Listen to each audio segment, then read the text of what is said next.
Rogues. How's everybody? I don't know what happened. What happened?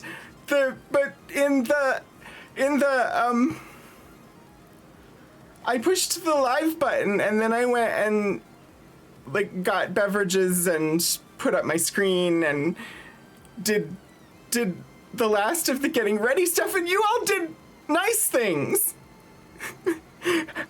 Apparently a train was attracted and attacked. Mobius Tempest, thank you so much for the 15-month resubscription. And I am Puddleglum, thank you for the 13 months. And Portico. That is a torpedo. 2,500 shenanigans, followed up by Rykar with 1,000. And apparently all the emotes have Santa hats now. So total we completed at level 3 hype train, which it's been a while since I had a train, and you all destroyed the Bitskull for November. So thank you. I just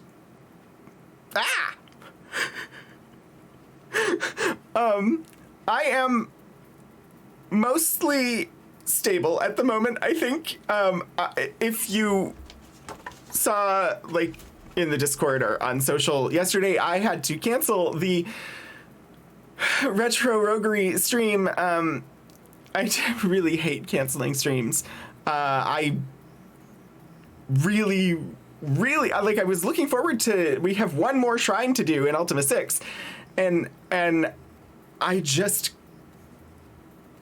was a half hour out from time to go live, and I had been declining all day.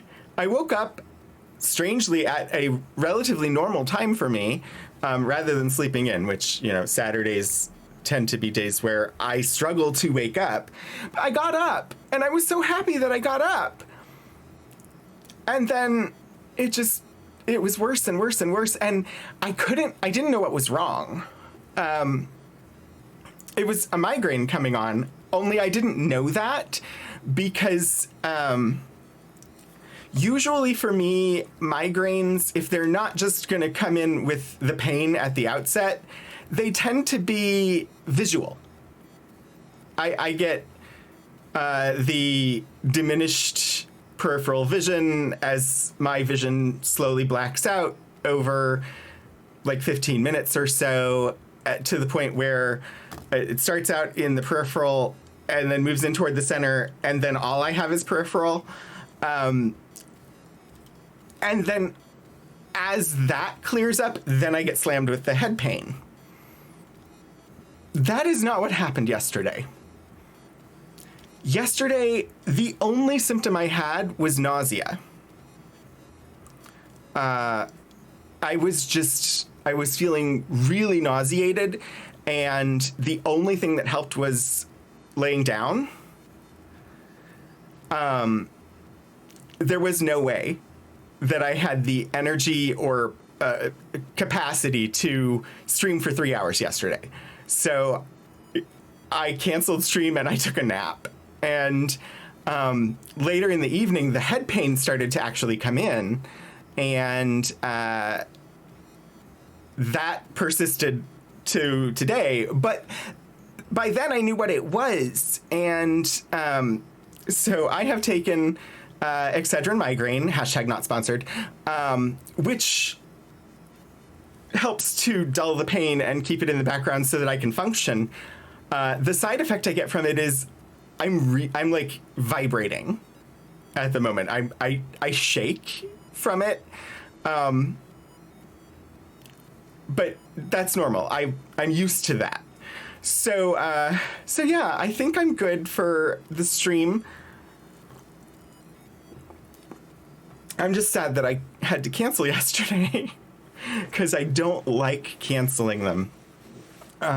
If I have to cancel one, I want to cancel it early enough so that it's on my weekly schedule that it's not going to happen. Like, I don't like having to cancel day of. Hi, Nathaniel. Welcome in. That said, while my migraine was developing, which is completely and 100% totally weather related, we got a little bit of good news, which is that the Democrats have at least 50% of the Senate. There's still one race outstanding, but right now it's 50 to 49, which means even if the other side wins that last seat, then it's 50 to 50, and we're back exactly where we were. And Joe Manchin and Kristen Sinema control the Senate, which isn't great, but anyway, that's all I want to say about politics at the moment. Just that at least we held things stable there instead of going in the wrong direction. But yeah, weather. So there was a hurricane that hit Florida, and then all of that moved north. And on Friday, that weather front came through and brought with it warm, humid air. But we also have a massive cold front coming with the possibility of wintry mix on Tuesday. So big front of warm, moist air moved in and is being immediately pushed out or followed up by a big front of cold, dry air. And that plays havoc with my sinuses and triggers migraines. So yeah, that is where I am. Hooray for the staggering on of the rule of law. Yeah. Mm-hmm. A little under, yeah. Oh, I wish I had nothing to do but relax until Wednesday. I don't know what I would have done if yesterday had been a work day, if I had needed to go to work.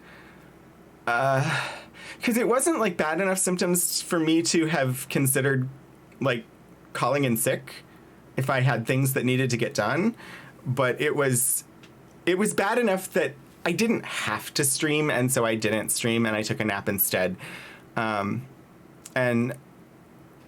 it was weird because it was only nausea, and I've not had that experience of a migraine before. No, Nathaniel! Oh, I'm so sorry. I hope that the symptoms are mild and that you recover from them quickly. I have still been... Hi, Caden. I have still been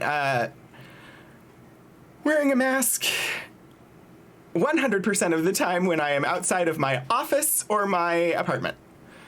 I'm trying to look now because Philip would like to go out and do things occasionally, and I'm trying to figure out how to make that work. I think the first step is to identify movies that we would like to see in the theater, and when we can go and see them when the theater's going to be mostly empty. So I'm working on that, because I am not ready to go and sit in a stage theater or a movie theater when there are lots and lots of people there, because very few people are masking. Hi, Iron Trout. Despite the fact that the respiratory illness transmission map shows Virginia at the highest possible level, and there is, in this area, there's strep throat, mono, COVID, the flu, and RSV all circulating widely. And I'm like, any of those is a reason to not expose myself. Vaccinated both shots and 2 boosters, so it's not as bad. Okay, that's... Yeah. Well, I'm glad it's not too bad, but yeah, I mean, just being sick sucks. I haven't had the second booster yet. I got the first booster, and it's not been long enough since the first booster for me to get the second booster, because without realizing it, I went much longer than I should have without getting the booster. But the booster I got was the Omicron variant one. And I got it with the flu shot, which I've heard they're looking at doing a combined shot of COVID and flu as a single shot, which, I mean, getting them both at the same time sort of knocks you on your butt. So, but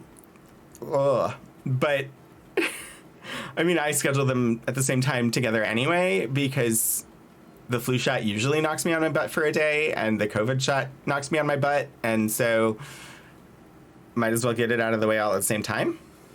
Hi, Rob Lois. How are the Netherlands today?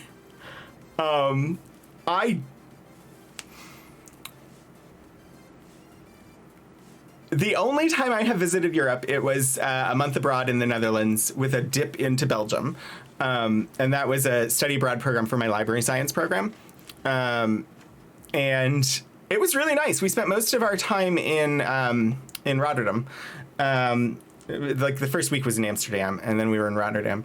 But we sort of traveled all over. I really liked biking in the Netherlands. I rented a bike and honestly biked everywhere, and that was without having biked in probably a decade. And I was able to do it. It didn't bother me. It was fun. It was good. The landscape there is really good for biking. Do your next in February. Yeah, flu has spiked really hard right now. Flu, if you look at the charts comparing years, 2020 was basically flat with like no flu infections. But usually they spike sometime around the Christian holidays in late December, sort of early January time. This year they have spiked now, early November. So much ahead of schedule.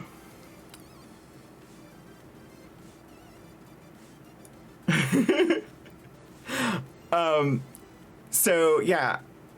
Oh gosh, I don't even know. I had a thing that I was gonna, but my brain has lost whatever I was gonna say, and so whatever. Maybe it'll come back, maybe it won't. But thank you all for joining me today. The plan. Oh, I was gonna. I do believe that the ear stuff that was going on. So I have chronic eustachian tube dysfunction.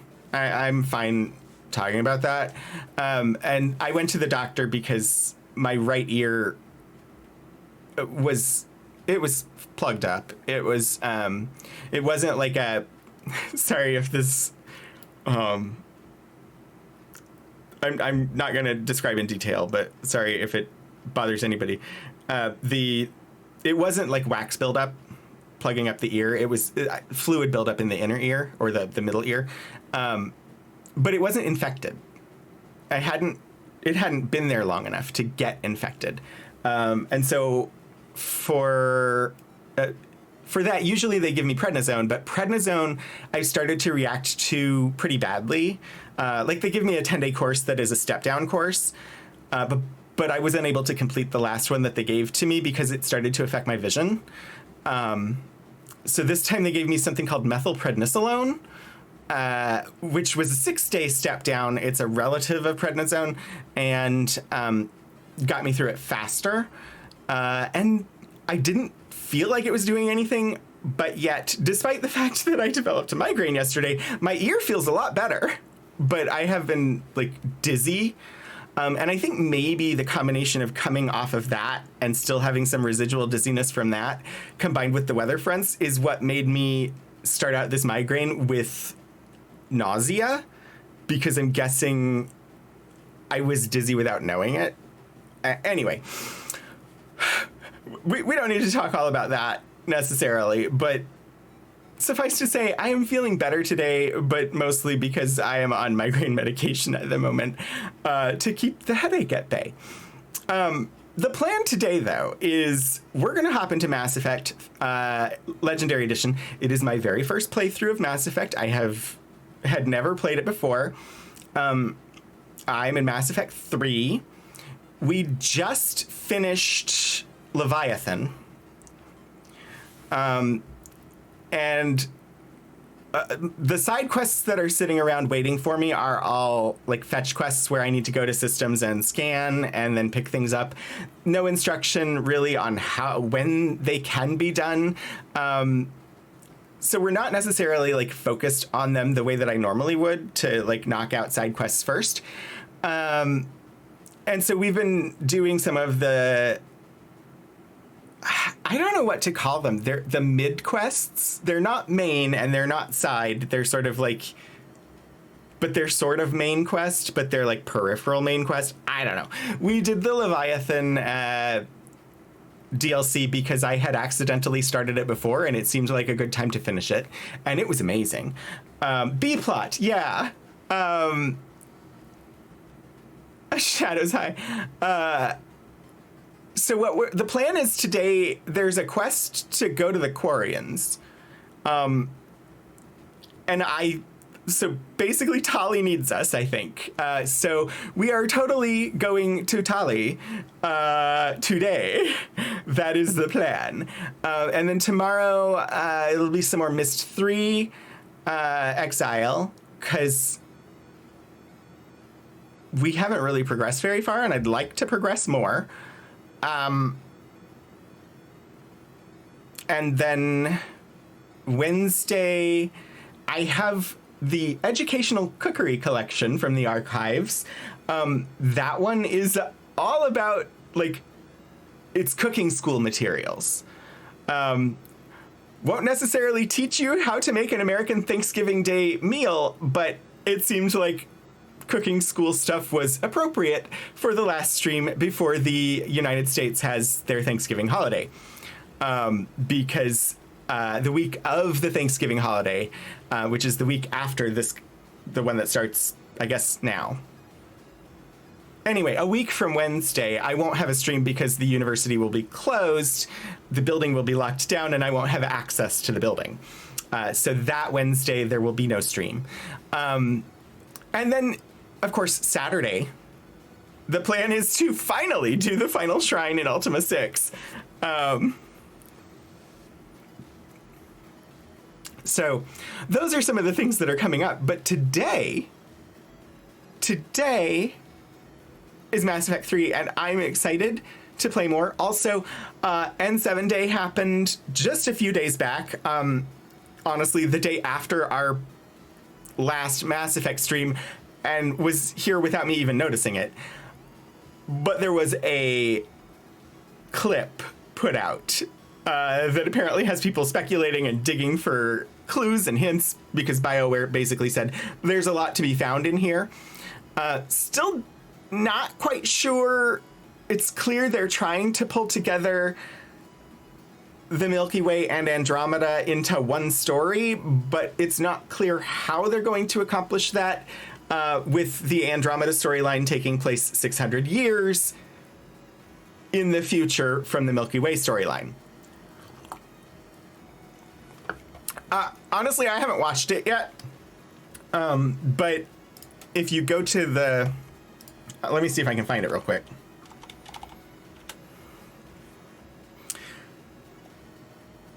Because I saw it during just like scrolling through Apple News. I saw the article about it.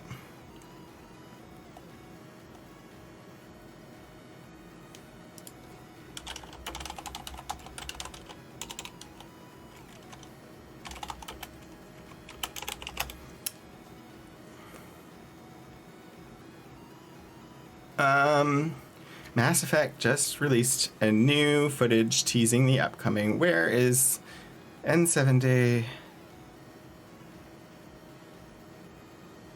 I want it from an official source. That's what I want. I don't want any of these like commentary videos. Where is the actual like official brief tease?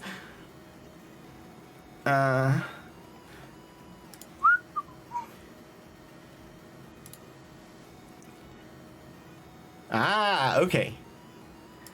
I don't know why I couldn't find that when I went straight to the... Okay, that's weird. That's really weird. How did they do that? Somehow they tweeted from 2 accounts at once. But there is the tweet with the clip in it. If you want to pop out and glance at it. It's really short. It's not like a full trailer or anything.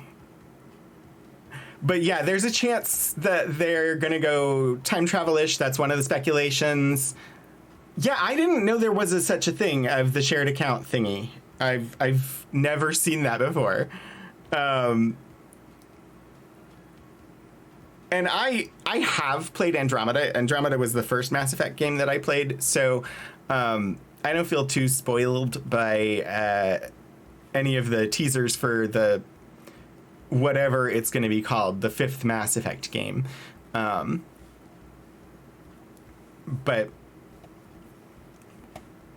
so that is a thing. But yes, I think it's time to move on from the streamer loading screen. Since we have been playing Mass Effect Legendary Edition since the beginning of stream, I should probably... Yeah, Andromeda was my introduction. Andromeda was the first shooter that I really ever played. I had avoided shooters. But that one, like Mass Effect, I don't know why I picked it. I was looking for something to play. It had won awards or something. It had been really... I don't know. It was on PlayStation. It was recommended for me. I glanced at it. It seemed like okay.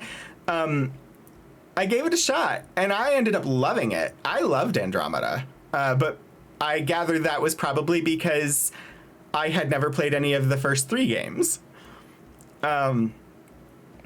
So yeah, it was my introduction, and honestly, it was the first like full-on shooter game that I had ever played. So here we are now. Yeah, I played it in its final form.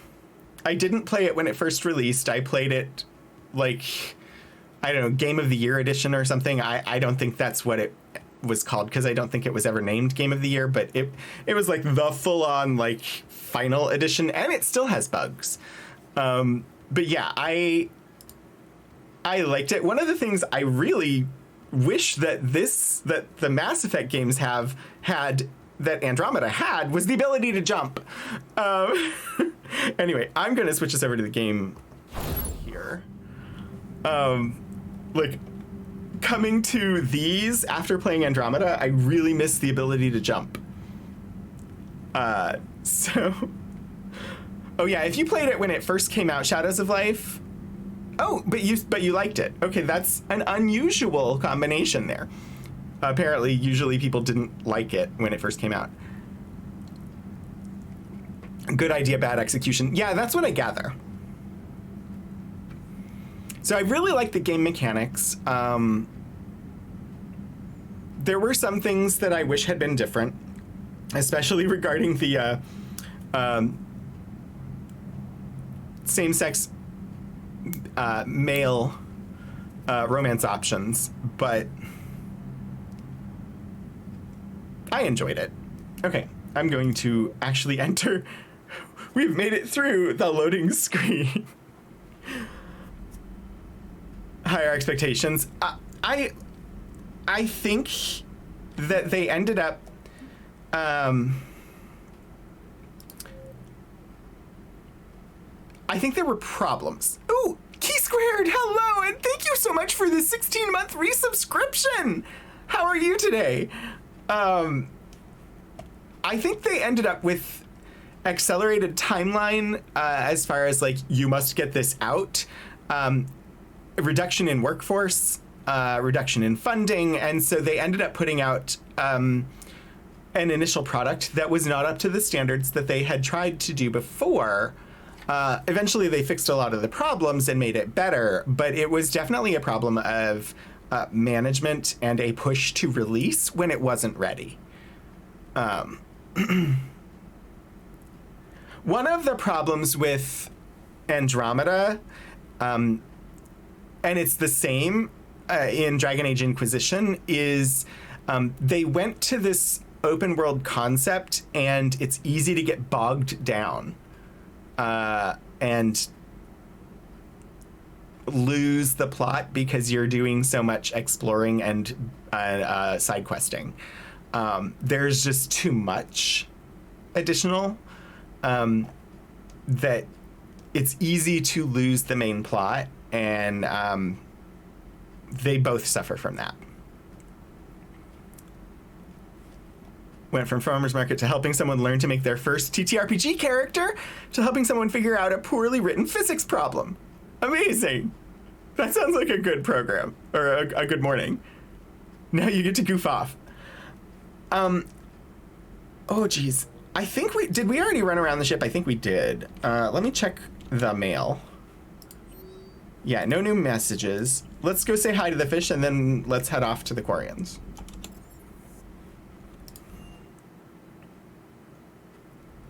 Heavy game around the middle. Yeah, it needed some streamlining, definitely. Both of them did. And I have played, hello fishies! I have played Inquisition twice, and Mass Effect Andromeda like once, and then tried to play it a second time, but I haven't finished the second playthrough yet.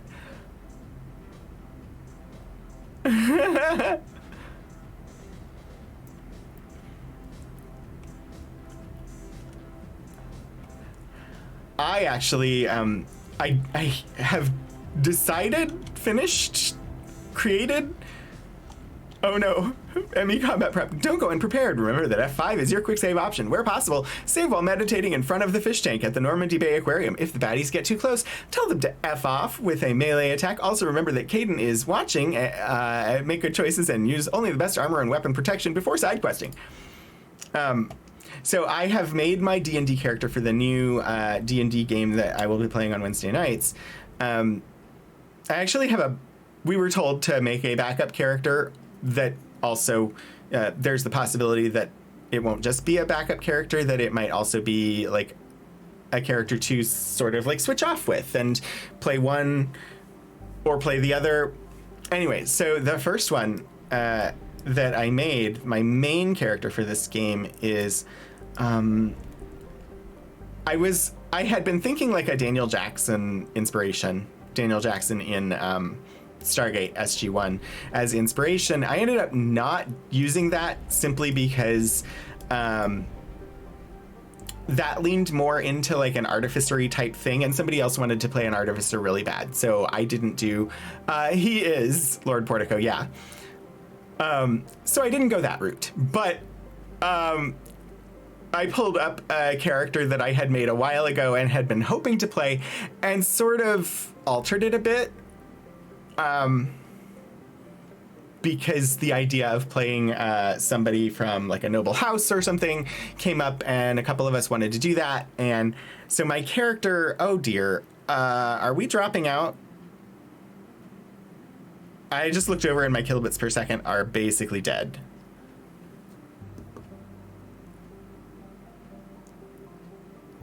Are we having a full-on Chantel moment?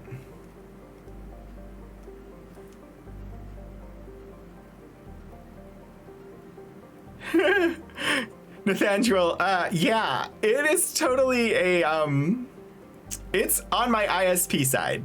It is nothing to do with my setup. All right. Thankfully, it wasn't terrible, but so what I ended up doing for a character was I ended up and it was spur of the moment. My character ultimately is based on, loosely based on Elantris by Brandon Sanderson. Prince Raoden from Elantris. That is somewhat of my inspiration for the character I ended up building. Reborn.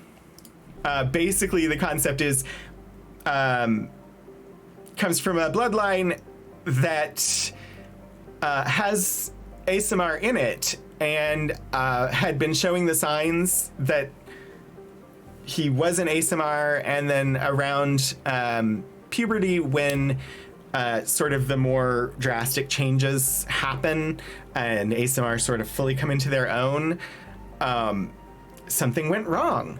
And instead of transforming into an Aasimar, he died and was buried, but came back a week later, and is basically...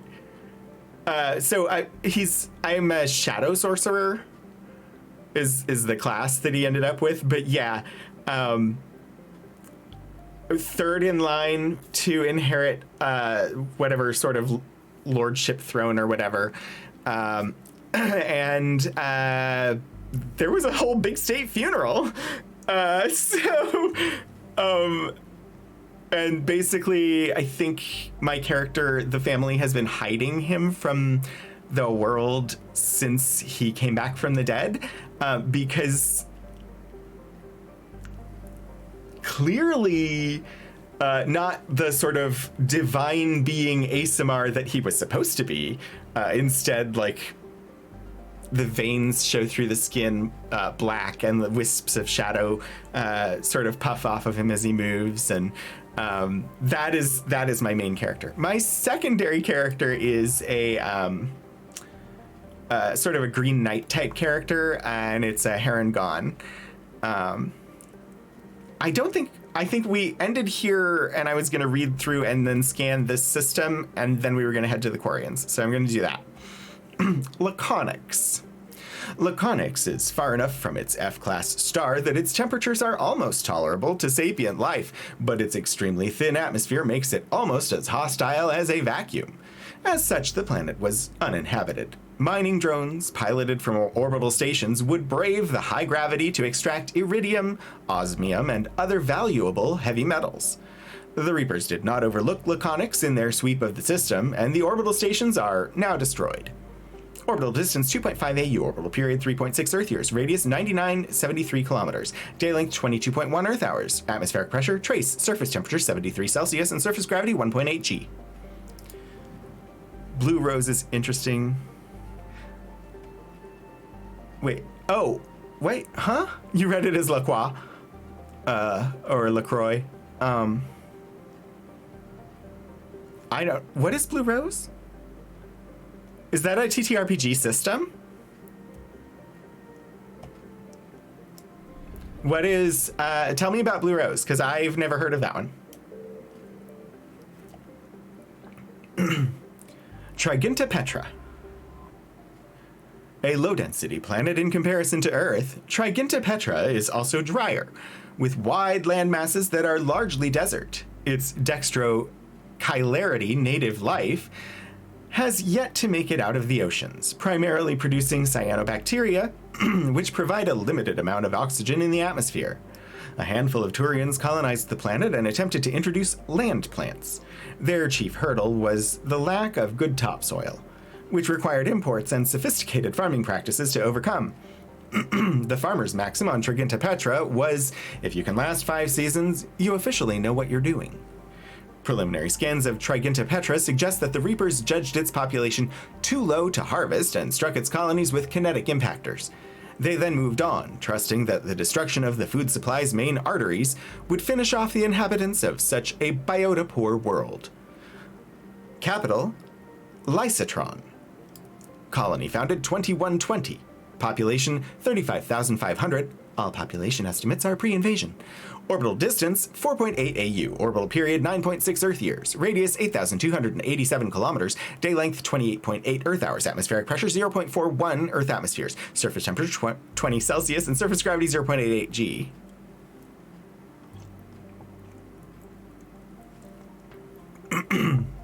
Designed to be LGBTQ friendly, with a lot of inspiration from Mercedes Lackey and Tamora Pierce-esque fantasy.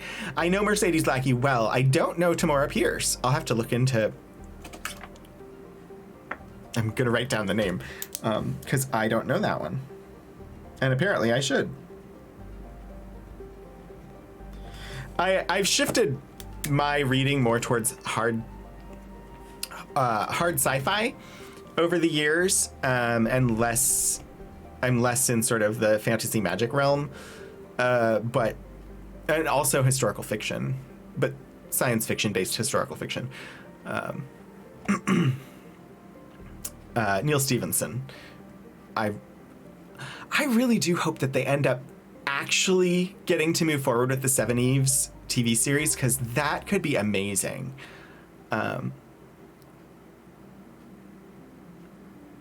Choitadix? I don't know how to say this one. A dwarf planet, Choitadix, is notable for gold deposited by an asteroid strike that, geologically speaking, happened fairly recently. Surveyors suspected Choitadix was once larger, but was reduced in size by the strike, which knocked enough material out of the planet to create misshapen moonlets. Its name means gap-toothed, in a common Turian language, which retroactively added once scientists confirmed this hype, its name, which means gap-toothed in a common Turian language, was retroactively added once scientists confirmed this hypothesis. It appears the pulverized orbital stations were abandoned as a preemptive move before the Reapers reached the cluster. The fate of the refugees is unknown. If they fled to Trigenta Petra, the outlook is particularly poor. Orbital distance 9.3 AU, orbital period 26 Earth years, radius 1,260 kilometers, day length 62 Earth hours, atmospheric pressure trace, surface temperature minus 88 Celsius. YA feminist historic fantasy. Ooh. Cool, I'll have to check her out, because I had not... I haven't run across her works before, but like I said, I've been more into the hard sci-fi lately. Unless, I mean, I do occasionally end up popping back to Elizabeth Moon and the Vada series, which is definitely not hard sci-fi. But the Vada's War series by Elizabeth Moon... For me, it feels like if you took Lasers and Feelings and made it a novel.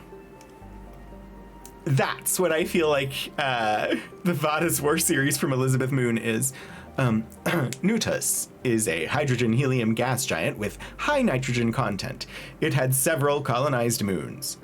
Nutus's moon, Etrat, was home to the small-time Terminus Systems warlord Rashtek Chas, who extracted tribute from the colonists on Trigenta Petra and any travelers stopping by to refuel on Helium-3. Rashtek's small navy appears to have fled for safer pastures in advance of the Reaper invasion. Orbital distance 17.4 AU, orbital period 66.5 Earth years, radius 50,752 kilometers, and day length 13.4 Earth hours. All right, we're going to scan this system and see if there is anything to satisfy any of our, like that. The Dresden Files, I have never read them. I started watching the series, but I also have not finished it.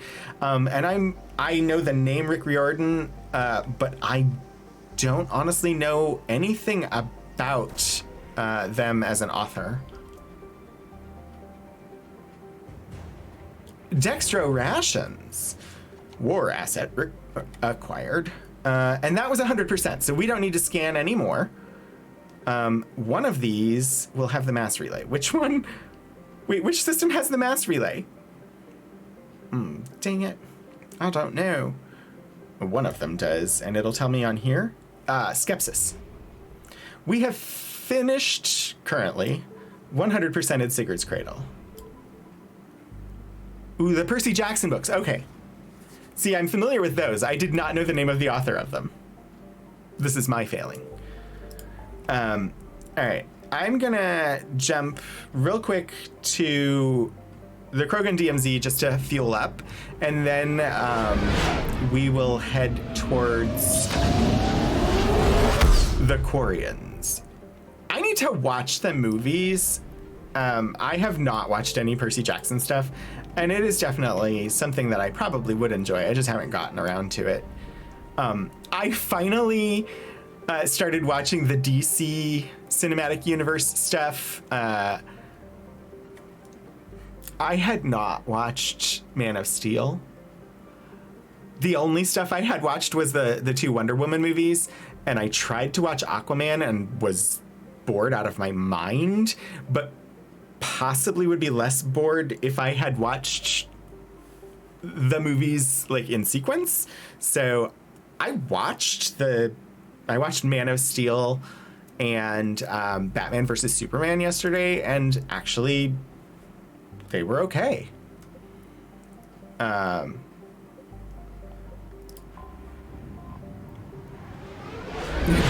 Yeah, no, you should do the movies first and then the books.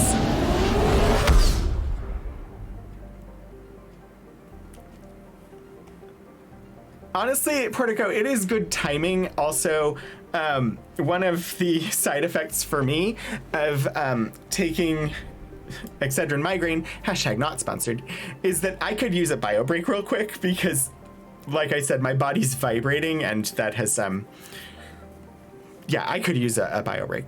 Wonder Woman was amazing. It was a really good movie.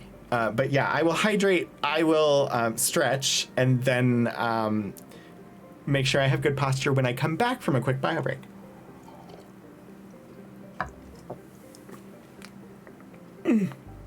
I try not to do, like, usually if I'm going to take a bio break, I do it like halfway through, but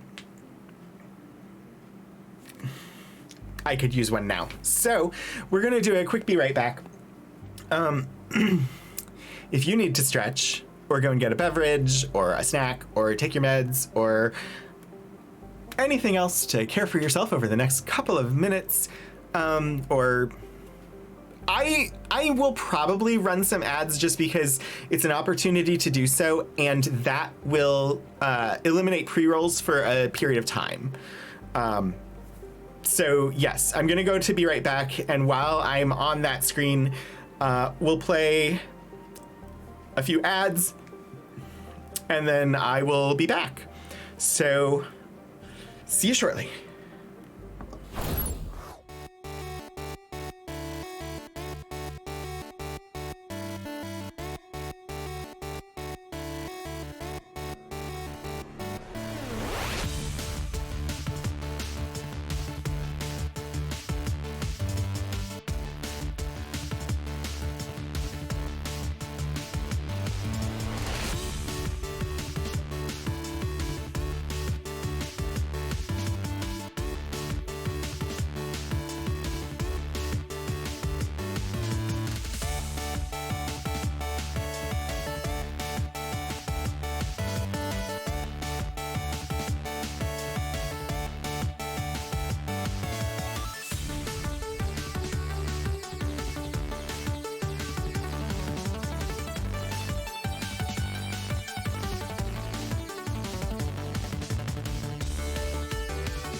Hey, I am back. I think I'm back. How is everybody? I am all for the style of, like, if I do something silly, like when I say crayon instead of canyon, if y'all want to hydrate, that sounds perfectly normal to me. Or talking about how Caden is amazing, and we need to go on more dates with Caden.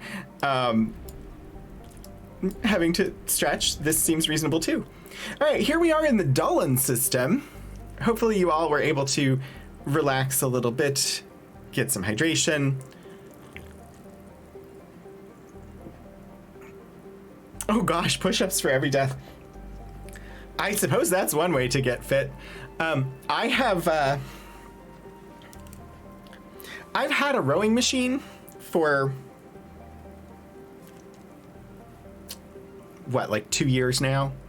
And I was starting to get onto like a regular schedule of using it, and then my work said everybody must be back in the office full time, and there is no excuse, like none of you have jobs that you have any justifiable reason for working from home, and that threw me out of using it. So I'm trying to get back into using it, and I've set a goal to use the rowing machine 3 times a week because I need to, in order to help with my eustachian tube dysfunction and other like things like that, I need to actually do some fitnessy things. So I've started, plus I have access to Apple Fitness Plus through a family plan thing. And they have rowing workouts on there. So I've started using it. But yeah, which is why there's now a fitness channel on the Discord. Just so that you all don't even ever have to look at it, but I'm going to post when I have done a workout to try and keep myself doing the workouts. And feel free, if you all are on the Discord, to post your own fitness goals and like share with the community so that you can help keep yourself motivated. Okay, I'm gonna read about the planets in the system first. I doubt there's gonna be anything to scan for here, simply because, or at least at the moment, because we have a mission. We're gonna scan and then we'll do the Quarian mission. Gotha. Goethe? No, it's not Goethe, it's Gotha. A dwarf planet, Gotha has a pressure cooker atmosphere that brings its surface temperature to scorching levels. Carbon dioxide and ethane are plentiful in the planet's hazy atmosphere. There has been some speculation in the Sorry, my brain processed that sentence weirdly. Fitness ? Exactly, because I struggle to get into a fitness routine that is sustainable. When I lived on the outskirts of, like, when I lived in one of the, like, outer neighborhoods of Minneapolis and worked in downtown Minneapolis, I was able to do a pretty regular fitness routine that involved me getting up, taking the light rail to work in the morning, and walking home the 2 miles that it took to get home. And walking home 5 days a week, I was in some of the best shape of my life. Then we moved to St. Cloud, and I had a 4-hour commute total, 2 hours each way, most of which was sitting on a train. My fitness evaporated because my situation changed and I couldn't do what had been functional for me before. I find it really hard to stay motivated when the fitness activity is for the purpose of getting fit and is not accomplishing something else at the same time. So, yeah. The question mark was, I'm going to try and do this. Please? Let's see. There has been some speculation in the mining community as to whether the Quarians mined all of the precious metals before they fled the system some 3 centuries ago. Rumors abound that anyone willing to brave the Geth could find loads of naturally occurring diamonds on Gotha. But this is largely just a starship legend. Travel advisory. Gotha is in Geth space. All civilian traffic is prohibited. Orbital distance 1.5 AU, orbital period 1.8 Earth years, radius 1,056 kilometers, day length 66.4 Earth hours, atmospheric pressure 99.64 Earth atmospheres, surface temperature 590 Celsius, and surface gravity 0.1 G. That is a very low gravity. Like, that's almost no gravity. Doesn't seem to be anything to scan in the asteroidal belt. Karum. Once a starship refueling station for the Quarians, Karum has expanded under Geth rule. Thousands of orbital platforms surround the planet and its many moons, refining helium into helium-3. A vast Geth fleet travels between Karum and Haestrom, preventing all but the most stealthy of spy drones from discovering any information about it. Current estimates place the Geth fleet numbers between 5,000 and 10,000 ships, with unknown levels of armament. Travel advisory. Most intelligence estimates state that approaching Karum is tantamount to suicide. All civilian traffic is prohibited. Population 250,000 to 500,000 platforms. Colony occupied 1895 CE. Largest station, Hell's Hive, Dino Station. Orbital distance 2.9 AU, orbital period 4.9 Earth years, radius 54,532 kilometers, and day length 11.3 Earth hours.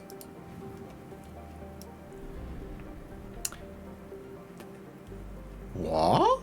Sorry, there's another system here. Haestrom. Formerly a Quarian colony. Formerly a Quarian colony, Haestrom was established to observe the phenomena on Dolan, the system's parent star. Dolan appeared to be unstable, with a high possibility of erupting prematurely into a red giant. Haestrom was lost to the Geth in 1896 CE. Soon after, all communication from the planet and its attendant space stations ceased. The Geth have shown no signs of treating Dolan as a threat over the past 3 centuries, beyond establishing several space stations near it. Dolan's magnetic eruptions and solar output overwhelm most nearby communications, and it is unclear how the Geth have compensated. Today, spy probe scans indicate extensive orbital construction around Haestrom, housing thousands of Geth platforms and an unknown number of Geth software mines. It is not known how many Geth are on the planet's surface. Spy probes face interference from Dolan, making remote scanning difficult. Resource estimations based on Geth mining, refining, and fabricating practices suggest that the planet has at least 20 more years of use before it is exhausted. Intelligence experts speculate that the Geth have not exploited all of their resources because they wish to keep some in reserve for repairs. Travel advisory. Haestrom is a Geth stronghold. Military spy drones using cutting-edge stealth technology are the only vehicles to have returned from Geth space unharmed. All civilian traffic is prohibited. Orbital distance 6.3 AU, orbital period 15.8 Earth years, radius 6,721 kilometers, day length 18.5 Earth hours, atmospheric pressure 0 Earth atmospheres, surface temperature 44 Celsius, surface gravity 1.2 G.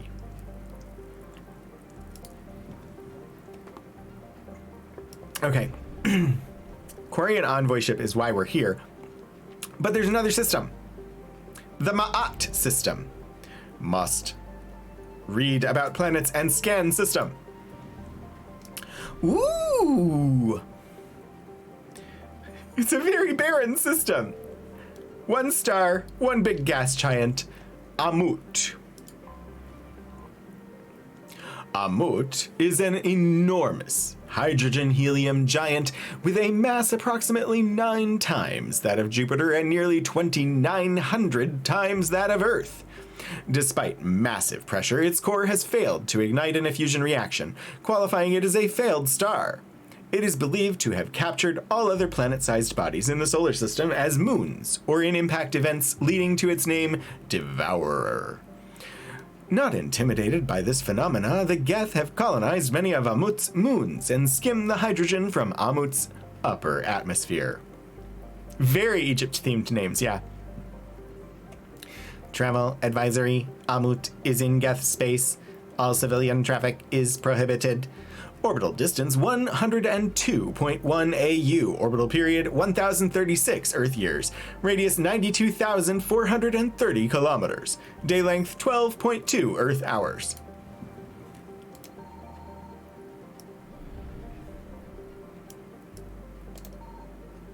Okay, so the fact that the Reapers respond when I scan implies there's something to find here. But where would it be if it wasn't on the planet? Evasion successful. What is there to find? Must know. The Reapers come from over here, so I feel like it's gotta be over here somewhere. Reapers eluded.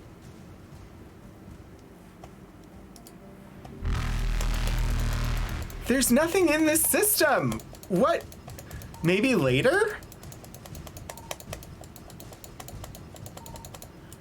Faster than light jump successful. I'm curious, because it really seems like there's got to be something there to find, but there's only one place it could be.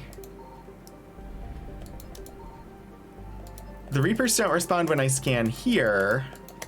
We'll have to check the Ma'at system again some other time, I guess? Maybe after we do this mission? Because the Reapers come, which usually means there's something to find. Let me save before we start this mission.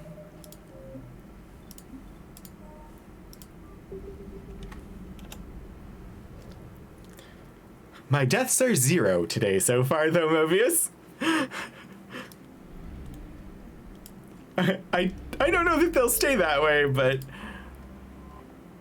Quarian Envoy ship. This diplomatic frigate is like no Quarian ship on record. Its hull is relatively low temperature, and it appears to be venting heat in a manner similar to that of the Normandy when it comes out of stealth mode. How the Quarians developed this high-tech vessel is unknown, but its hailing frequencies are open, and welcoming messages are being tight-beamed to the Normandy. Begin. Commander Shepard, a pleasure to see you again, though I wish it were under better circumstances. I forgot she was in this. Against the Reapers. What's going on? 17 days ago, with precision strikes on 4 Geth systems, the Quarians initiated the war to retake our homeworld. Which was a Avasarala. violation of our agreement with the Council to avoid provoking the Geth. A treaty violation is nothing compared to recovering our homeworld and advanced AI technology.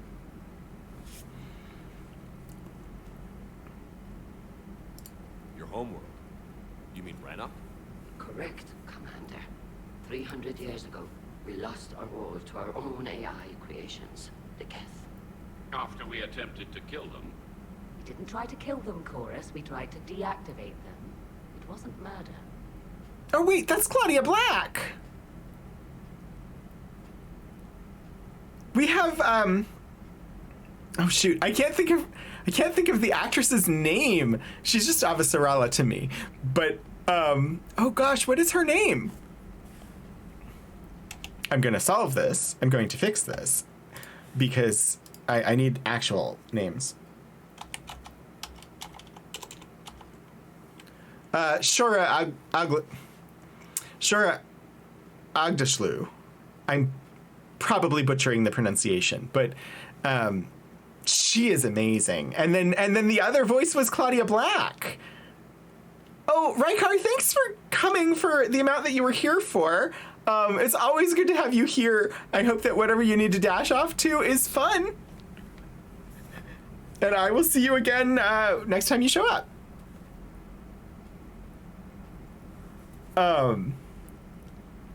And Claudia Black, she's pretty awesome as well. So I don't know, just They have everybody in this, except for Eric Campbell. Alright.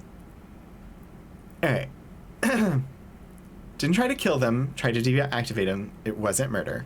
What? No!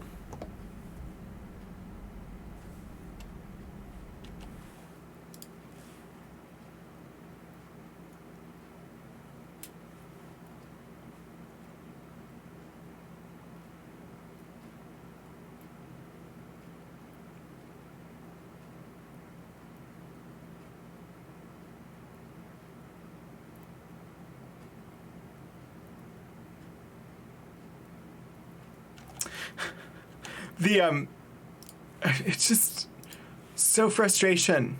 So frustration. The stats as displayed to me in OBS. Frames missed due to rendering lag, 0. Skipped frames due to encoding lag, 0. But my dropped frames are 1,740, and they were all dropped because my ISP is freaking unable to deliver a stable product.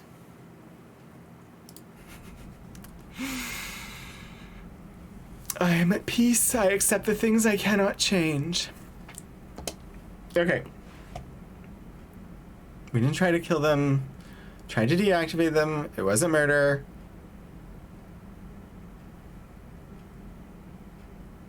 I agree. Would have been easier all around if you'd succeeded. Indeed. Our predecessors underestimated the threat. They gave the Geth time to mobilize. Whereas you chose to attack the Geth rather than consider negotiation. I'm glad to hear that you're finally reclaiming your homeworld. Actually, our timing may have been premature. We'd driven the Geth back to the home system when this signal began broadcasting to all Geth ships. Uh-oh. The Reapers. Under Reaper control, the Geth are significantly more effective. I mean, Our fleet is pinned in the home system. If we're going to win, we have... Wait! You insisted on involving the civilian ships, Admiral Geralt.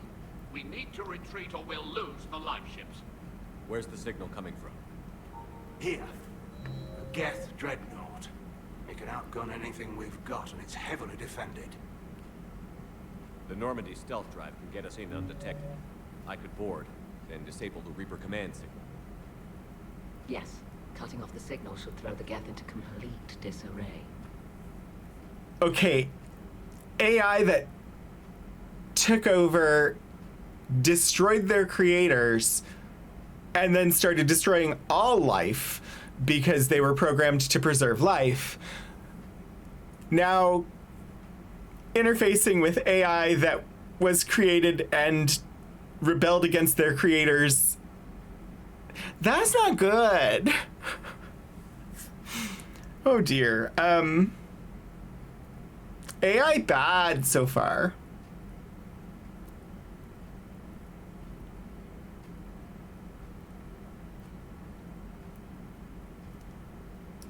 And while they're confused, you get to a mass relay and retreat. Yeah, Good. Quarians need to get out of Our there. civilian ships have seen too much fighting already.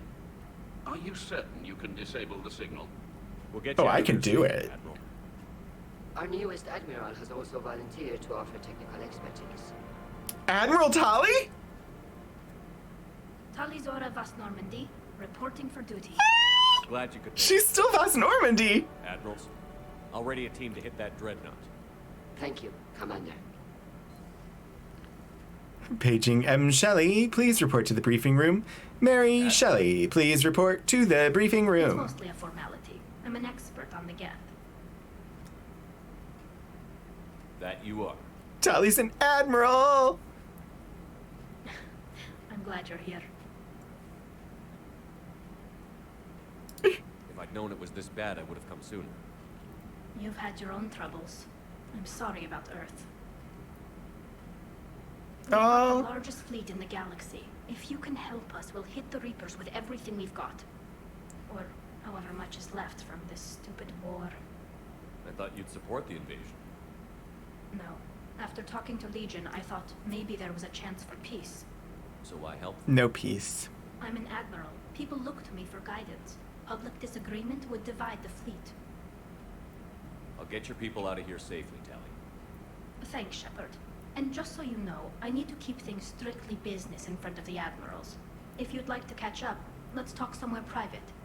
Sure thing. I mean, our relationship has always been. I'm ready to hit that dreadnought whenever you are. We're friends. I mean, you're my bestie, but like, it's a business relationship. It is not. You sort of implied romantic connection, and that has never been a thing with us, Tali. Sorry, Tali, I took too long. I was side questing. I was trying to go romance Caden. What? I didn't have any options. I must save the game. We had the conversation with the Quarians, so I have to check before we leave. I have to check to see if I can scan Ma'at again, in a way that gets us something. I doubt I will.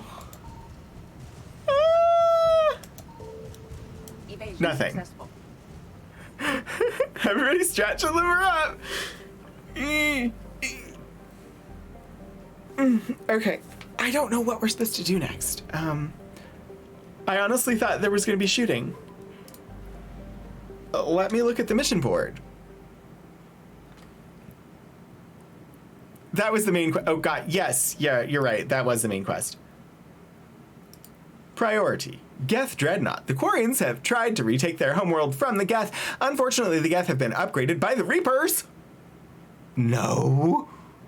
And the Quarian fleet is trapped. Travel to the Quarian home system and disable the Geth Dreadnought, broadcasting the Reaper control signal. Sure. I'm sure it's going to be that easy. New entry under known associates. Admiral Stephen Tali Zora. Tali Zora, a Quarian machinist, was born in 2161 on the live ship Ryan. During her pilgrimage, a rite of passage in which Quarians proved their worth to the fleet, she recovered a Geth memory core that proved a rogue Spectre, Saron Arterius, was working with the Geth. As a consequence, Tali Zora became a crew member of the SSV Normandy, where she served under Commander Shepard during the Battle of the Citadel. Tali Zora returned to the migrant fleet following the destruction of the First Normandy.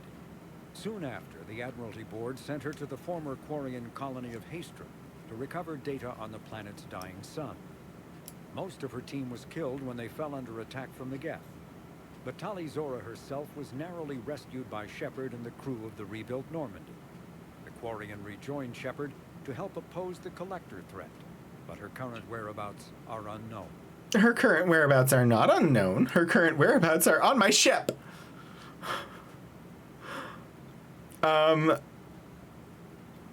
Okay. Okay. Just... Do I... Yeah. Okay, I'm going to the war room. Because Tali and Admiral Ron are on the ship.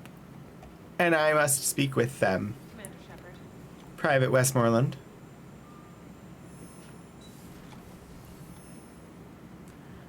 To the room of war. Is my bestie. Are you going to stay this time? Shepard, the fleet Oh. is under heavy fire. This one's not my We need bestie. to hit the dreadnought. I should have noticed that it was not purple that she was wearing. I'd like to know about your patrol fleet. In peacetime, the patrol fleet managed navigation, internal security, and intership conflicts or crimes. Now, we mostly guard the heavy fleet's flank. It's mostly light frigates or fighters. But are you going to stay on my ship? Because you're totally welcome to stay on the ship. Tell me about the civilian fleet. Our civilian ships, medical vessels, and live ships. Admiral Chorus coordinates them, though individual ships' captains still have power. In peacetime, they made up the bulk of our fleet. Now, our strength would even give the Turians pause. All right, let's measure dicks. Who has the biggest fleet? Tali said you had the largest fleet in the galaxy. The Turians have more dreadnoughts. Their overall military force is larger than our heavy fleet by far. But before we began this war, We jury-rigged every Quarian ship in the flotilla for battle. Even our live ships have cannons. I mean, I understand why, and it makes total sense. It's like the USS Enterprise having weapons. Even though it's a giant city in space, there are threats out there, and they need to be able to defend themselves.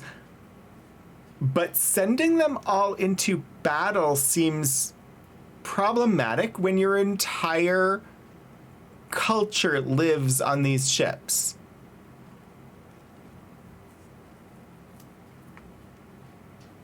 Loading as many civilians as possible onto some sort of arc and sending them as far from the battle as possible seems like it would be more advisable. Use what you've got. Indeed. With the modifications, our live ship cannons are But comparable to Shepard main thinks guns of arming the them was a Dreadnought. good idea. Impressive. They lack the armor of a real dreadnought, but they can back the heavy fleet formidably when needed. What can you tell me about Admiral Gerrel's heavy fleet? It was our main military force before the war, comprised of all Quarian vessels suited for sustained combat. It can't compare to the Turian forces, of course, but we have a number of heavy frigates and advanced fighter forces. True, Portico. It's kind of like in Battlestar Galactica. They had the Battlestar, one military ship, and a bunch of civilian ships. But they all needed to stay together to have the best chance of survival.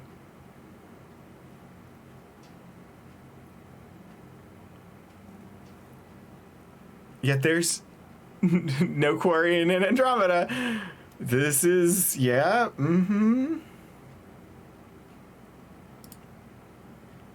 Tally said you had the Spoilers. largest fleet in the galaxy. The Turians have more Oh. dreadnoughts. Their overall... Yeah, we Before heard began that. This war, we jury-rigged every Quarian ship in the flotilla. Use what you've got. Indeed. True, With the Mobius. modifications, our live ship, Impressive. Okay. they lack the armor. Yeah, the follow-up to both of Patrol Fleet and Heavy Fleet was the same, so I skipped through it. I'm just like at the end of Andromeda, and sorry, spoilers. Close your ears if you need to. The end of Andromeda. Actually, the whole storyline of Andromeda set it up for a second Andromeda game. There are other arcs that were on their way there. And I really want that story. I want to know what happened to the other arcs. Like, there are freaking Hanar that are supposed to be there. Give me Hanar in Andromeda. The Hanar are amazing. I'm so sad that I did not encounter them in the first Mass Effect game that I ever played. Which fleet does Admiral Zen command? Special projects. It's not a fleet per se, just a few research vessels. Her technical breakthroughs have put us within striking distance of the home world.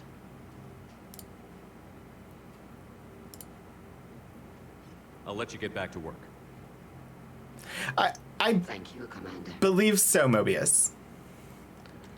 But yeah, they had other arcs, and like it was clear that that was intended to be DLC or a second game, and that it never happened because the game didn't perform well, for various reasons. Husk neural map. The biologists on Chalkos have made a quick study of the brain structures of husks and other Reaper creatures, isolating the parts of the brain responsible for interpreting sensory data. Their conclusions contrast the various strengths and weaknesses of Reaper ground forces when it comes to sight, smell, hearing, and so forth. This data could be extremely useful for soldiers or citizens trying to escape and evade Reapers on occupied planets. They ended up throwing like all of their efforts into their other game. The live service game. where you ran around and shot things in mechs that they recently shut down. I forget what it was called. It also started with an A. Anthem. They threw all their resources into Anthem, and they were actually developing Dragon Age 4 as a similar live service game. Thankfully, they've abandoned that idea.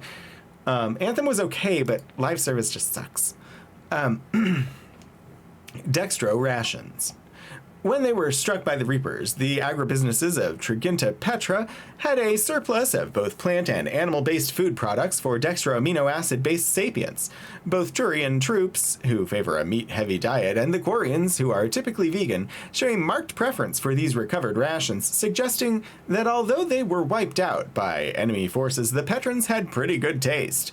Serving Petran food to a unit about to go into combat can restore a little morale and dignity to an otherwise demoralized squad. Cool, cool, cool. Alright, where is Tali? Tali's supposed to be in this room. I came here to talk to Tali before we go and shoot things. Tali Zoravas Normandy! That dreadnought is tearing through our fleet. Let me know when you're ready to hit it. Oh, in a moment. We need to talk about Caden. So how did you end up back with your fleet, Tali? When the war started, the Admiralty Board asked for my help.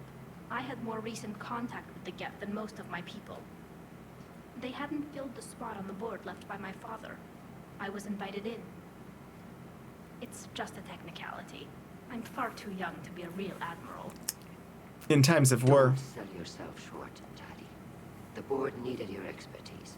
You needed the authority that comes with rank.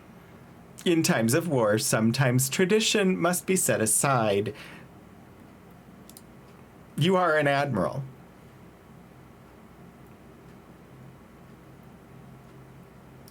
How did the war with the Geth get started anyway? Admiral Zen developed a scanning countermeasure that interferes with Geth active scans. It's like a flashbang grenade. It effectively crippled the Geth ships in combat. My fleet couldn't pass up the chance to attack. Could we use it to fight the Reapers? It only works against the Geth, unfortunately. Their AI lets them use extremely detailed LADAR pings. Zen's countermeasure overwhelmed them with garbage data. And it's useless now that the Reapers I was gonna upgraded say, their processing power. If it only worked against the Geth, and they're now being rewritten by the Reapers, it probably doesn't work against them anymore. How is it being back with the fleet? Right now, it's exhausting. I'm an admiral in the middle of a war. I just want us to get out of this alive. Everything else can wait. When this is over, I could use your help. I can't, Shepard. If we survive this, we'll have a homeworld. My people need me. You could help your people's homeworld by fighting the Reapers. I don't know. Like I I said, I'm need not you thinking that to. far ahead yet. Senora, no, the world wants you. Sorry.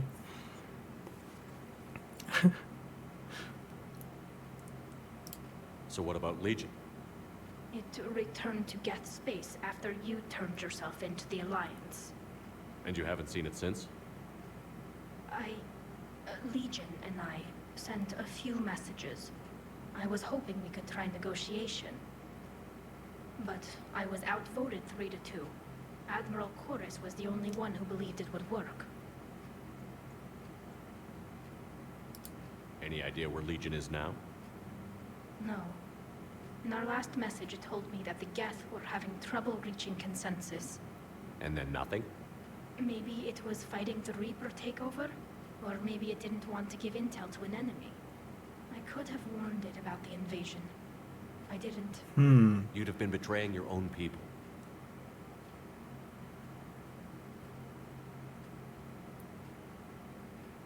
I never wanted to be an admiral.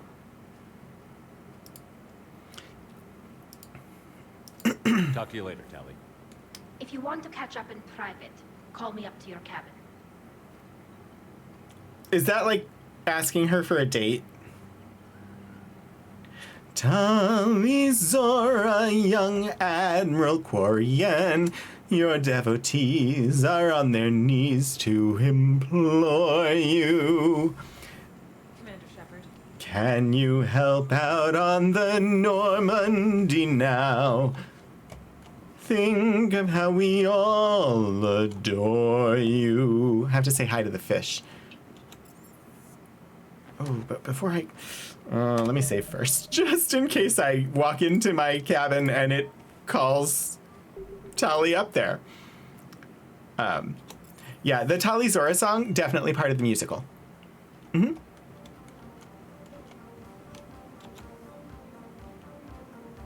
Hello, fishies.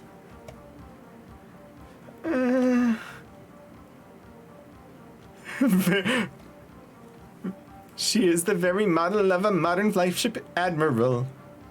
Yes. So I just saved because I don't know what's going to happen if we call Tali up here. I do not want to romance Tali. Tali, I'm free if you'd like to come up. I'll just be a moment.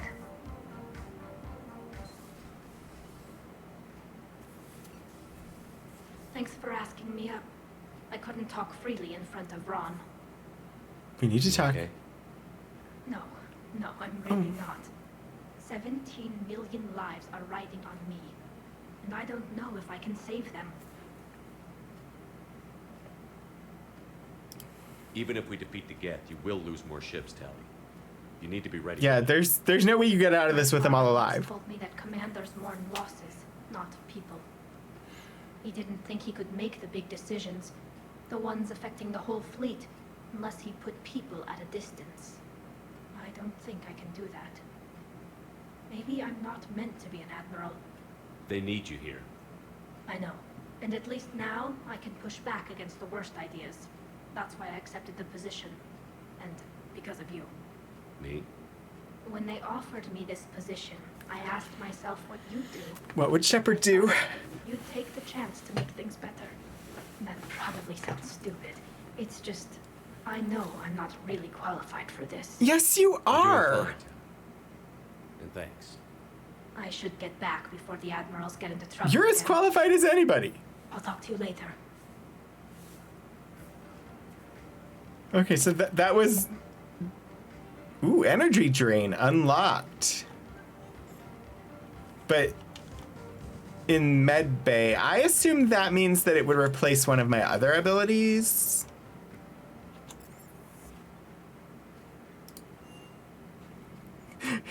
I was worried. I was like, I can't. I am romance with Kaidan. Tali is just my bestie.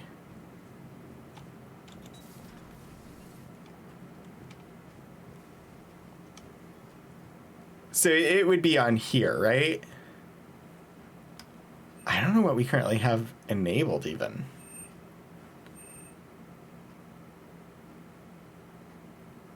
I think I have Carnage.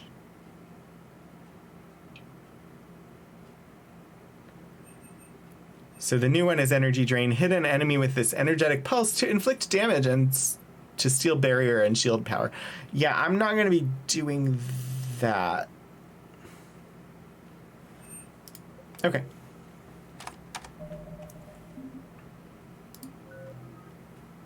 It's no. Is it Reeve? Is that the one that we have that's currently? I don't know. Some of the things I set them, I don't really know if I use them. It's Reeve. Okay. I thought that was the one because we used to have warp ammo enabled. I just, most of the time I don't know some of these things, and I'm much more of a like intuitive player than an analytical player, and so I don't go and investigate. I set them and I'm like, that sounds good, but I don't actually look to see if they're really helping me. In SWTOR, I actually got to I had finished all of the storylines and maxed out levels on my first character and had actually gotten through, I think, 2 more class storylines fully before I realized that you could slot in modifications into most of your equipment by going to the level specific like mod vendors, and that would help you be more powerful and was a good thing to do.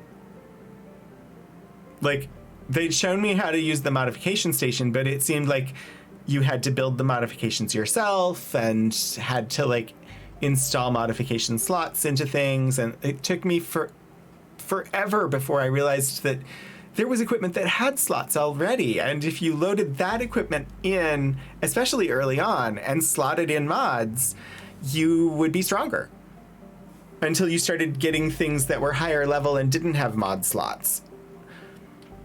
So I miss things like that sometimes when I'm playing games. What is this like shimmery ripple effect on the outer edge of the galaxy?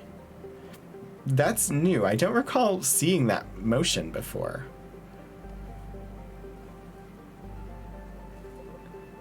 Here, like this. You can really see it here. I don't remember that being there before. That's new. Why does it look like there's like water flowing through the outer edges of the galaxy?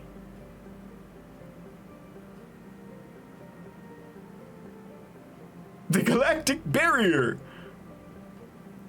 Alright. Let's head to the Perseus Vale and disable the Dreadnought.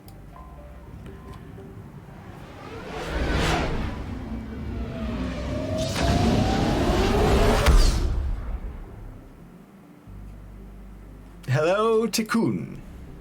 First we explore. See if there are other systems here in the Perseus Vale for us to go to. It does not appear that there are presently any other systems in the Perseus Vale for us to enter. So let's look at the planets and other objects in the system. Geth debris field. Close to the star, the Normandy's scanners can detect a nigh uncountable number of Geth's statites? Satellites that use solar sails to self-correct their position. The Geth placed the ultra-lightweight constructions. The Geth placed the ultra-lightweight constructions around the sun to collect energy, arranged in a vast array known as a Dyson bubble. Scattered among them are space stations and servers that draw power from the statites through wireless energy transfer. Most of the space stations are wreckage now, and no small number of solar sails have also been destroyed.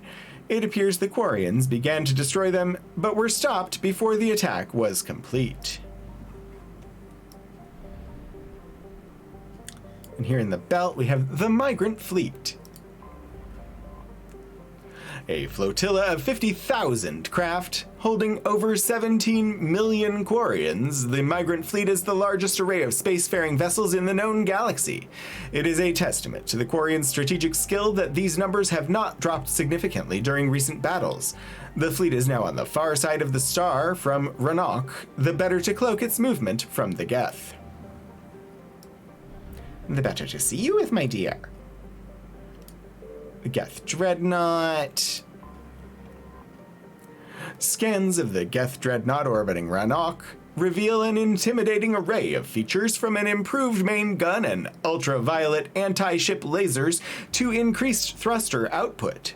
The Geth workforce never demands rest, wages, or autonomy, and in the creation of their flagship, they were limited only by time and raw materials. The damage inflicted by the Quarian fleet appears minor at best. We will return shortly to that. Rannoch. Ooh, look at it, Ace. Pretty blue and brown together.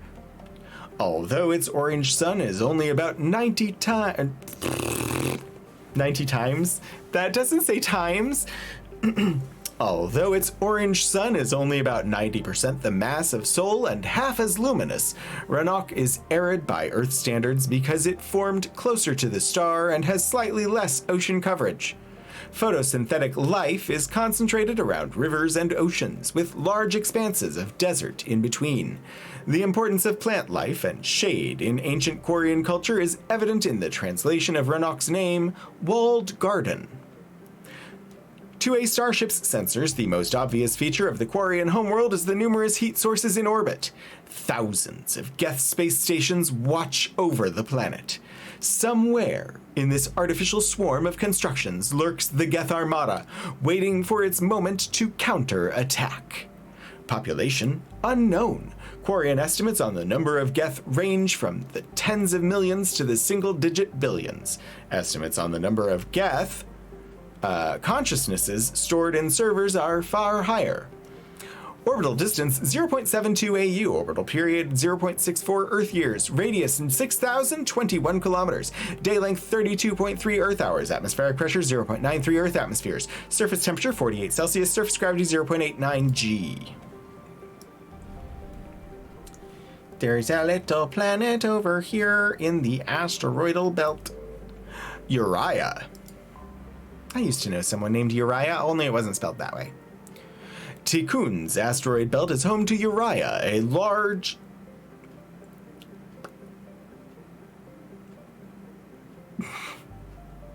Sorry. I've always had a problem of, like, as I'm reading, I sometimes will just bounce to a different part or misread things because my brain will jump around and I will catch words from different parts of the writing and just slot them in. I suspect that might be related to the ADHD that I lived most of my life without knowing I had. Let's try this again. Tikhun's asteroid belt is home to Uriah, a rock large enough to qualify as a binary dwarf planet. Its companion, the asteroid Etiel, is believed to have split off from the main body after an oblique impact. Both were heavily mined early in the age of Quarian space exploration. Curiously, the Geth have built over the old Quarian space stations, even though the mined-out asteroids have little obvious use. The current theory is that they provide a staging base to exploit other asteroids in the belt. Orbital distance 1.1 AU, orbital period 1.3 Earth years, radius 1,440 kilometers, day length 23.9 Earth hours, atmospheric pressure trace, surface temperature minus 33 Celsius, surface gravity 0.165 G. Oh, we're totally gonna have to scan this system, ain't we? DAS. Adas is marginally warmer than Rannoch despite being further from its sun. Volcanic activity spews methane into Adas's atmosphere, and this haze retains heat in a greenhouse effect. Historically, the Quarians used the Geth to mine the planet, and when the Geth rebelled, the small Quarian population on and around Adas was quickly overrun. It is clear that the Quarian Armada has not forgotten or forgiven. The remains of Geth space stations litter Adas's orbit, now all shrapnel and fused metal. The Normandy's sensors pick up a strange croaking sound, probably some kind of distress call from Geth survivors left floating in space, condemned to the eternal cold. Either that or it's a giant space frog that could help us win the war. Orbital distance 2.1 AU, orbital period 3.4 Earth years, radius 4,145 kilometers, day length 18 Earth hours, atmospheric pressure 3.87 Earth atmospheres, surface temperature 76 Celsius, surface gravity 0.57 G. Adas? Disk operating system? Some croaking sound. Sounds like something got towed away. Oh dear. I think you both deserve points. Kadi. Kadi has a low A. Okay. Actually read the words as they appear on the screen. This is not that hard. Let me take a sip of a beverage first, and we're gonna get to shooting real quick here. I'm sure of it. I'm sure there will be shooting towards the end of Strem. Kadi has low gravity for a planet of its size, which proved a significant boon to early Quarian explorers. Even before the discovery of Mass Effect technology, it was easy to extract Kadi's resources.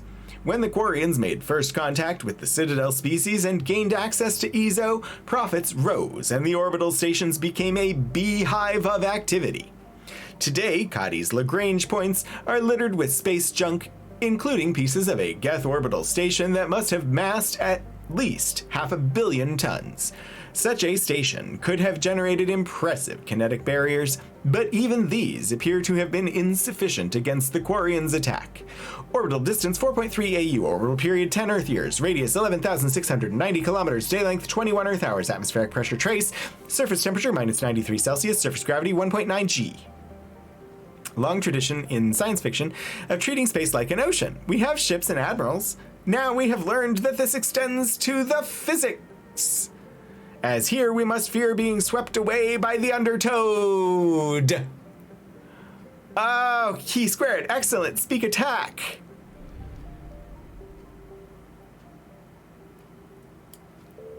Huzzah. Huzzah! Huzzah to your speak attack. Huzzah. And oh gosh, it's so pretty. Look at it. Ah, green and blue. With just a little bit of gray and oh goody. Huzzah! An ice giant, composed primarily of hydrogen and helium, is colored a striking aquamarine because of small concentrations of methane, water ice, and ammonia. Its relatively small size is a curiosity to human astronomers, who would have expected a larger hydrogen-helium giant to have accreted during the solar system's foundation. The Quarians have driven the Geth away from the planet's helium-3 fueling machinery, but it is clear the Geth put up a fight. Wreckage from Quarian fighters litters the area, and more than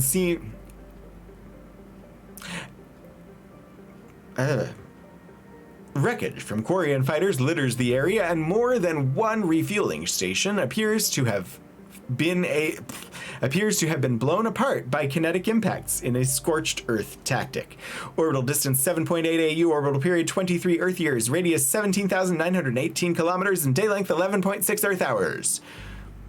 I have no idea. Somehow the combination of letters that were being captured by my eyes was giving me completely different words than the ones that were appearing.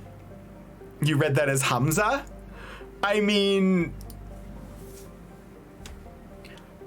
why not read it as Hamza? Hamza is amazing. I presume you're referencing the character from Arcade Spirits. And while I have not paid full attention to Stephen Joy's playthroughs of Arcade Spirits, because I wanted to preserve some mystery for my eventual future playthrough, I did capture in my brain that Hamza is amazing. All right, we're docking with the Geth Dreadnought. Here we go.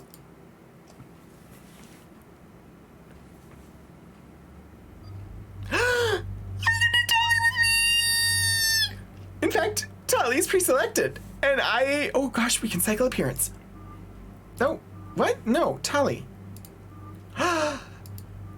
Yes! Oh gosh. I think it's this one. I think that's the appearance. Now, did I mess up your appearance here, Garrus?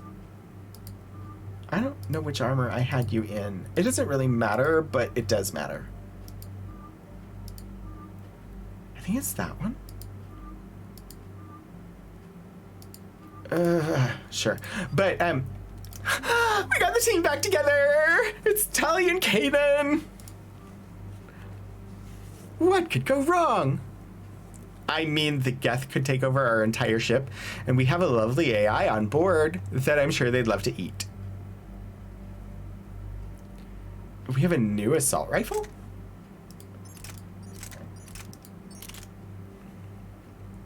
Yes, the dream team!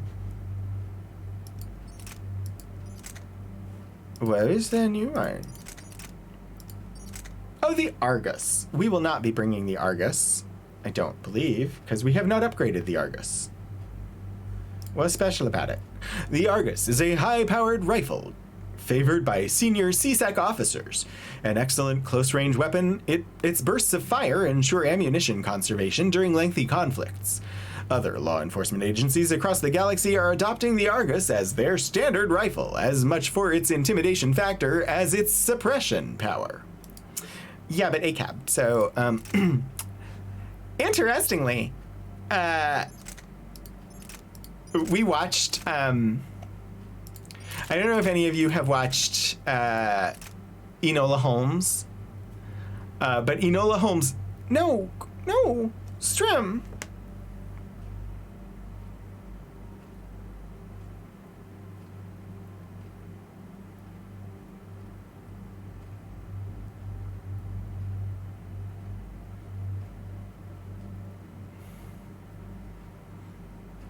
Arg. Welcome back. I apologize for my internet service preventer. I'm refreshing my browser just because I like to know the status of things. All right. As I was saying, while I go through this, Enola Holmes 2 just came out. Enola Holmes was a movie, and Enola Holmes 2 is a follow-up movie where they have basically created this entire... I think it's based on a novel, actually, but a new character added to the Sherlock Holmes stories, that of Enola, his younger sister. And they are wonderful. They star the actress who played Eleven in Stranger Things. And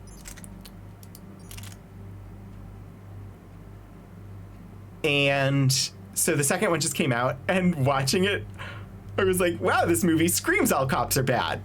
All right, that's really heavy. The Disciple, good damage there. I'm trying to decide which one to start Tali off with. Grawl Spike Thrower. Oh, look at the damage on the Grawl Strike Thrower, but the fire rate is so stupendously low.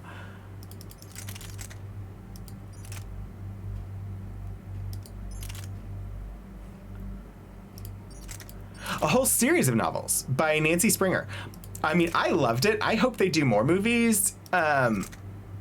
I thought, I don't really remember Enola Holmes, the initial movie, but the second movie was excellent. And I also loved that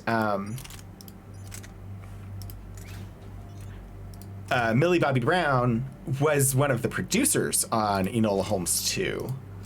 I love seeing her get a producer credit on it.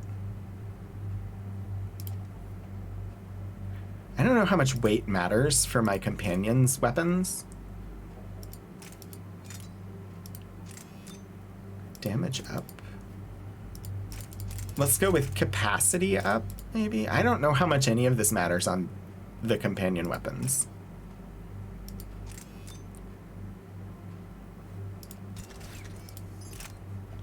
All right. It's defaulting you to the Predator 5. What would be better? Higher damage, lower weight. Aha! Oh, fire rate goes down way far, though.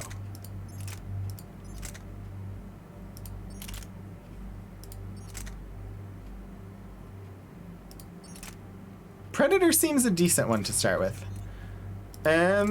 Pistol scope. Accuracy goes way up. Damage slightly. Capacity. Melee stunner. Power magnifier. Ultralight.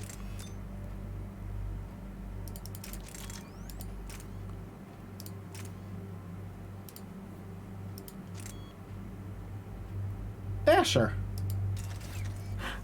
Like I said, I don't know how much it matters. Caden. I think we're good with what you've got. Let's go! Oh. There's this screen now, too. I only have 1 point. I can't spend that. You have 4 points. I could put it into overload, but I think we were saving it for cryoblast. Tali, I'm not spending the time to spend 71 points. We're going to auto level. Okay, here goes. Launch the mission! We're approaching the Quarian home system. ETA to Rannoch 5 minutes. That is not the helmet I have equipped. Pretty much a big old shitstorm, Commander. I have detected several hundred unique ship signatures engaged in active combat. Yeah, like I said. Take us in, Joker. That's not the helmet that I have equipped. Stealth drive engaged. Only way they'll detect us is if you all start singing the Russian national anthem.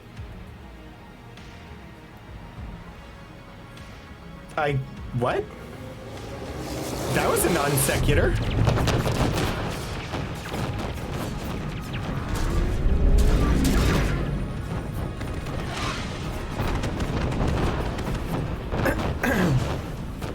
Thank you, Portico. Warfare suite has accessed the docking protocols.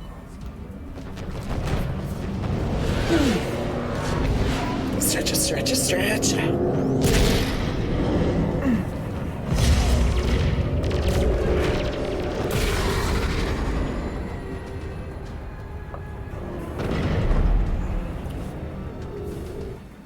Oh, it's referencing a scene in the Hunt for Red October. Gotcha. Broadcasting the Reaper signal and shut it down. Tally's our expert on Geth software. She'll be handling hacking and security. Good to see you again, Tally. You too, Caden. How's the Omni tool? Still using the logic arrest? It's still the best model. Not for running multiple attack processes simultaneously. You need a Nexus. Nexus shield enhancements are years behind the curve. That's why you overclock the microframe. Shepard, there's a problem. All tubes except one are physically secured. I see the free one. Pretty torn up, though. Too risky for the whole team. I'll secure the docking area. Everyone else can follow me over. Roger that, Commander. We'll just stay here. You know, quietly. Hang tight. It'll just be a minute. I'm so worried for Joker. Yeah, I love them nerding out together. I love that. Oh gosh. Tali and Caden being friends is perfect because he is my boyfriend and she is my bestie. Okay, so I'm solo missioning. Grand. How do... This is horrible. I don't know what I'm supposed to do because, I can't jump.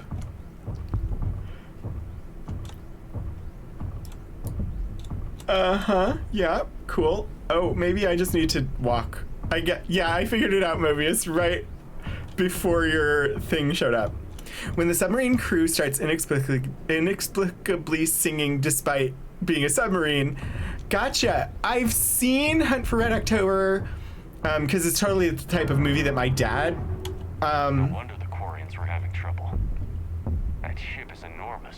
It is 30% larger than an Alliance dreadnought. my dad liked a lot of war movies. I've seen a lot of like World War II war movies and things like that. I've seen Hunt for Red October, but it's not really my style of movie, so I've not like watched it much and definitely did not remember that. Invite Caden and Joker over to have snacks. Oh. I do like Caden and Joker both. And Tali is pretty awesome. Honestly, most of them are pretty cool. And then you have people like Zaid and, what's his name? The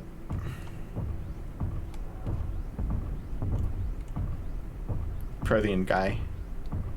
15 when you saw it, and for some reason it stuck with you. Because it made so little sense. I don't know, like... How are you doing, Shepard? The lack of gravity is a little disorienting.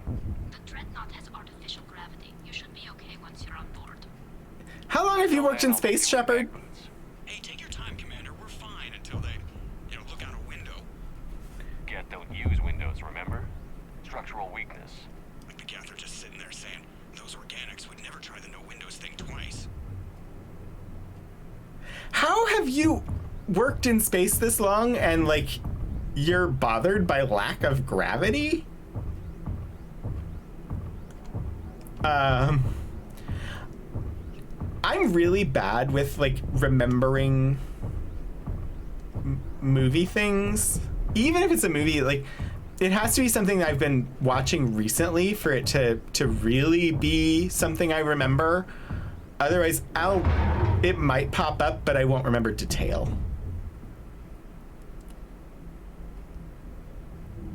Like, I'll remember. Looks like the rest of the team isn't using the docking tube. Yeah, we're not using that docking tube. You'd rather not solo the Dreadnought. Yeah, preferably Not if I Joker. can help it. Ask Tally to get on the Dreadnought schematics. If you can point me at another docking tube, I'll override the controls and let the boarding party on. So yeah, I definitely if it's something recent, then I remember detail a lot better. If it's something less recent, I will remember that there's something about it that applies to the situation, but I won't necessarily remember what that something is. Which is why, quite often, I end up doing internet searches to verify detail before I finish a statement. Like, I'll start talking about something, or I'll say something and then be like, hang on one second, and then I have to double check to make sure that what I said was accurate, or I will have a thought and have to check it before I say it, because I will fully believe that I'm remembering something correctly and then discover that I'm not.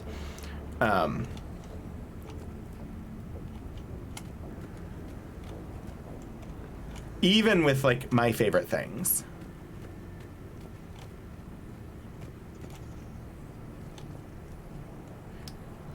If I asked you to recall much of the actual plot or characters, you probably draw a blank. Yeah. Well, and so I know I've mentioned before, my favorite band is Depeche Mode. I have, like, all of their music. I can sing along with all of their music. I love the band.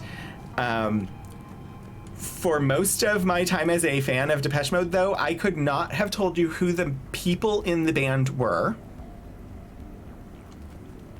I could have told you a couple of album titles. And I could have told you some some song titles, but I wouldn't necessarily, like, while knowing the song, I would not necessarily have known the title of the song or what album it was on, just because those things didn't matter to me. The music is what mattered to me. I know more about them now and who the people in the band are and stuff like that, but I was focused on the content of their work and less on who they were. And I was just, it's funny because it made me feel like when I ran into someone in college who was, like, a big fan of NKOTB, and she knew, like, all this trivia about the people in New Kids on the Block, and I felt like maybe I'm not a real fan of Depeche Mode. I don't know this kind of stuff about them. It's funny because I don't need to know that stuff about them to be a huge fan of their work, but I felt like I was doing it wrong.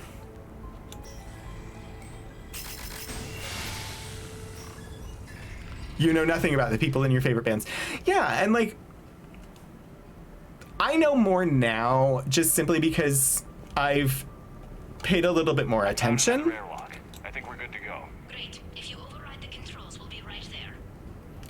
But I've still never, like, tried to learn it.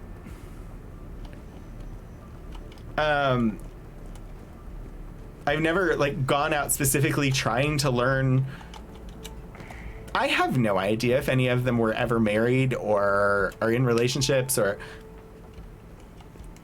no clue, because it didn't matter to me. I'm in it for their music.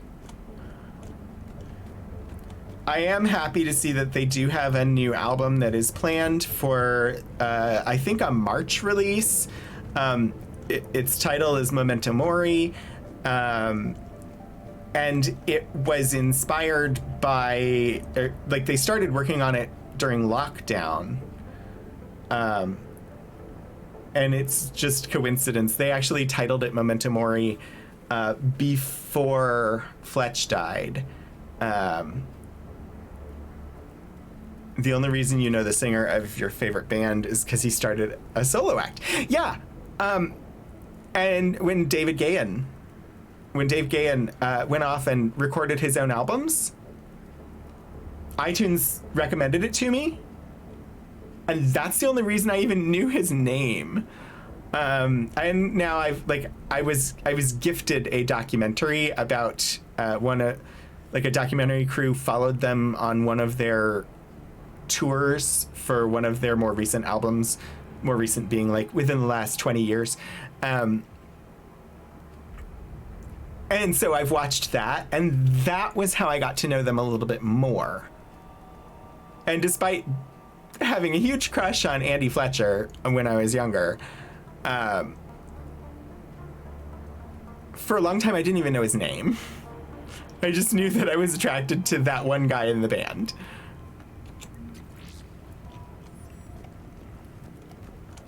And so I was very, very sad when he passed away earlier this year.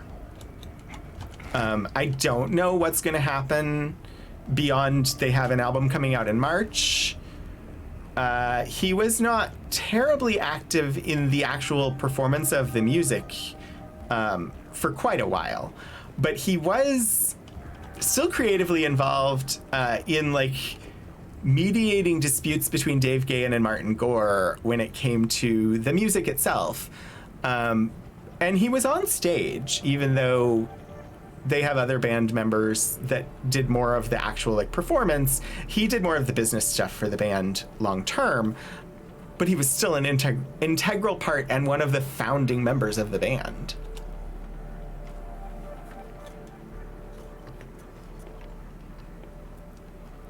Got it. You're clear to board.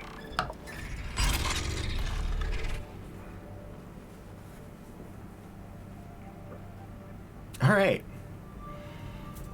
Tali's on board a Geth ship. And Kaidan, Okay, Commander? I Better now. am, Kaidan. I am much better now that you're with me. Here, let me see if I can get this open. In the meantime, take a look at this. New gun? There, it's open. We're clear to go.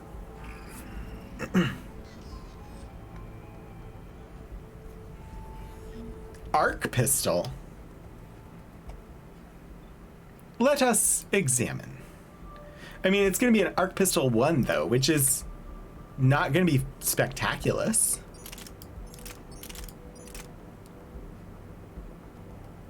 Although fire rate, damage, and accuracy all go up from what I was using, but so does the weight significantly. And I can't modify it to use like ultralight materials, so ain't happening.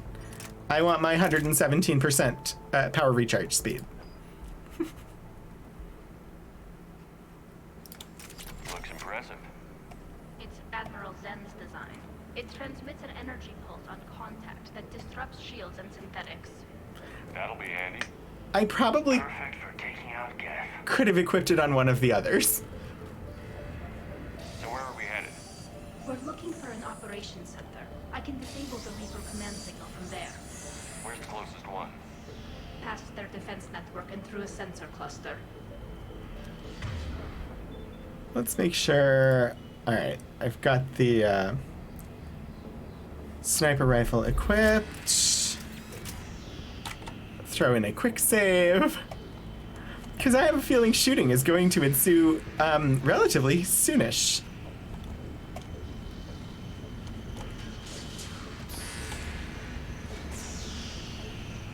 I'm hearing noises. Ooh. Let's grab that. Guardian battery. Guardian anti-fighter lasers. Looks like they're using ultraviolet frequencies. Expensive. Bet it gives them an edge in close combat, though. When the fleet rushed the Dreadnought, those lasers carved right through our ships. Come on, let's get to the op center before they lose more. Is the game telling me that I'm wasting time? The game can be so judgy sometimes. Giving me cover places, which implies battle. Bridge controls. Think I found it. Oh, he was talking and I cut him off. There they are! Geth incoming! I have not seen Geth in a while. Also, why am I still in the wrong freaking helmet? This is not the helmet I had equipped. I am annoyed. And I'm not the Domino's annoyed, I'm just... Hashtag not sponsored. This is not the right helmet! But Kaiden's also not in the right helmet, so I guess I don't understand.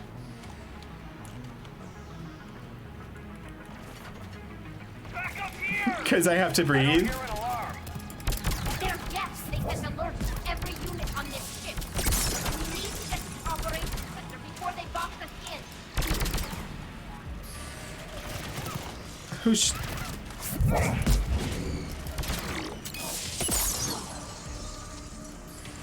Not the way you'd have done it. No, he was too aggressive. I argued, but as Admiral of the Heavy Fleet, it was ultimately his decision. I feel like that was part of a conversation and I came into the middle of it, even though apparently I was part of it.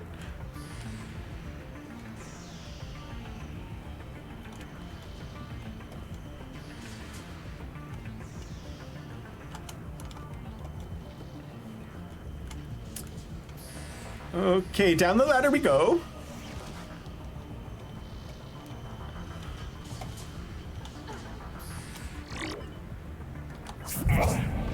Throwing their lives away. Network intelligence! As we kill them, their attacks become more aggressive! Disable their shields. And take them down before they recharge! Uh-huh.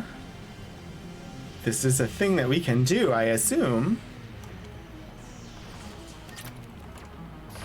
Oh, hi!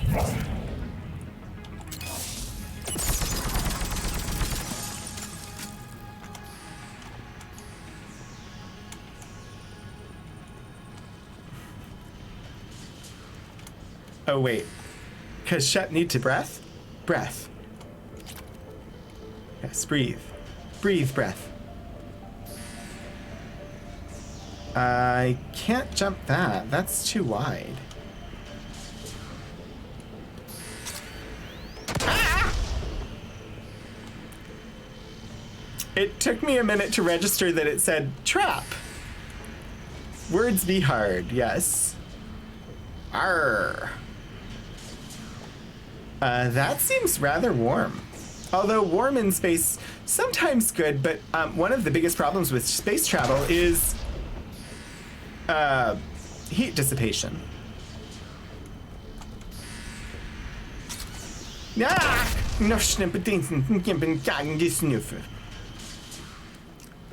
I should be able to get away from those a lot easier than I, you know, they shouldn't be as hard as I'm making them seem.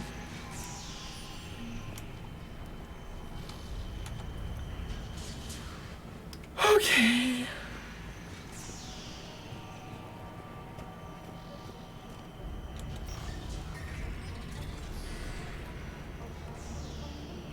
Like an open door. Look, the signal's hitting all Geth processes. The Reapers have them completely under control. They've tried jamming it, hacking it, and piggybacking garbage data to corrupt it. Nothing worked. Did you try eating it? I don't think that would work either, but sometimes you need to try everything. Did you throw the kitchen sink at it?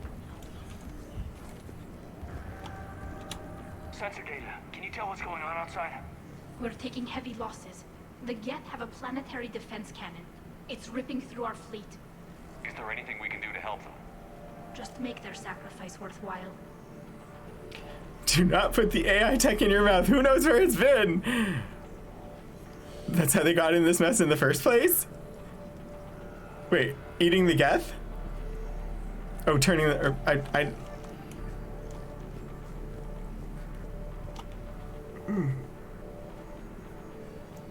Hello, arm. Sorry. Gonna have a little stretch for a moment because my arm is just like angry at me for no reason.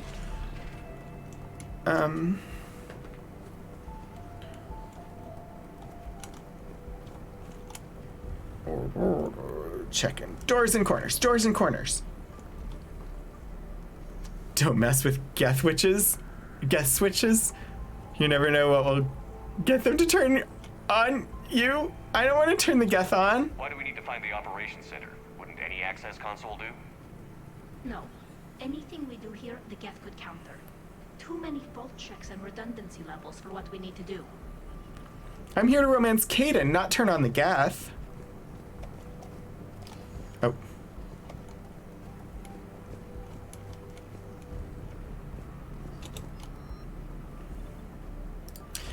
There's no way we're equipping this, at least to me, because there's no way that, yeah. Maybe after it's upgraded and I can throw in mods, but not for me. However,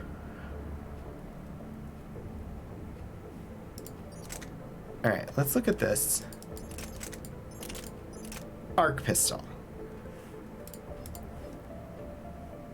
Basically a huge improvement, even though it's Arc Pistol 1 and we don't have mods. Other than Lord Portico. Lord Portico is a mod.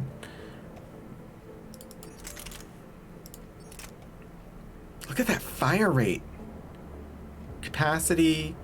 Damage goes down a little, but everything else.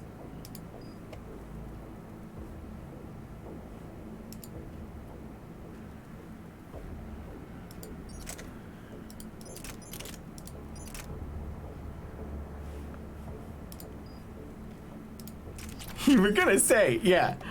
So I've got them equipped with the new gun while preserving my rapid power regeneration.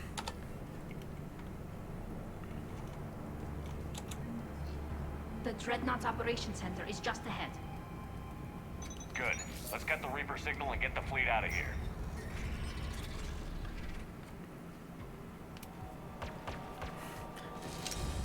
Get the fleet out of here. Well, that is not the F word that I thought was going there, but I suppose fleet could be a curse word.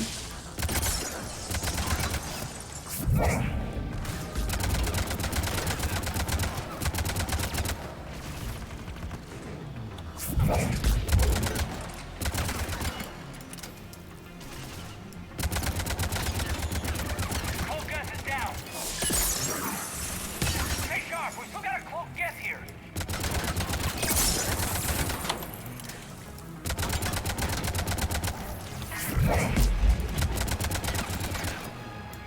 That's the last of them. Let's see if that console is operational.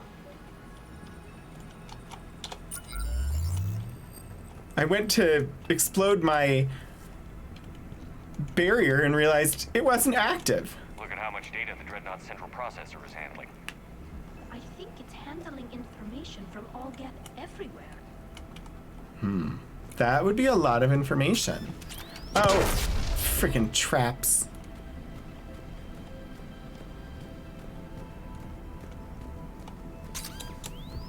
Oh. I see. I see. I can shoot them before activating them. I now understand. Hurry! My people are getting torn apart. Yes, Tali, I hear you. I have to loot. It's imperative.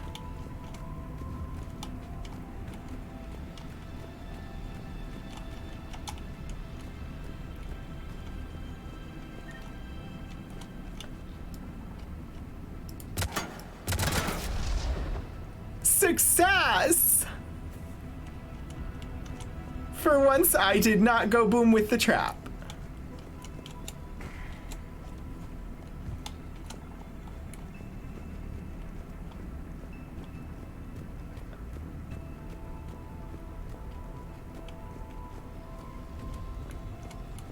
I mean, I also didn't use my delts, but you know.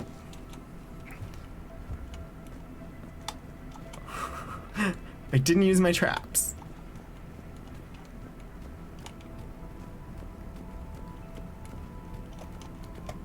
Hashtag fitness question mark.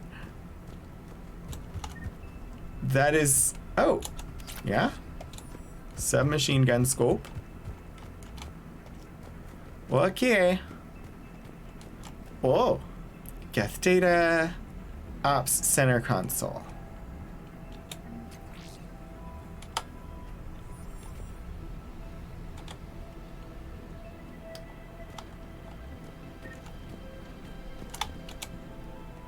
Damn it! They've locked down the Reaper signal.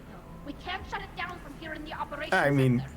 did you think that we were going to be able to? There! The Reaper signal's coming from the drive core. So if we get there, we shut it down? Right, but how do we get there? The Geth have sealed emergency bulkheads to block us off. We need a route to the drive core that can't be blocked.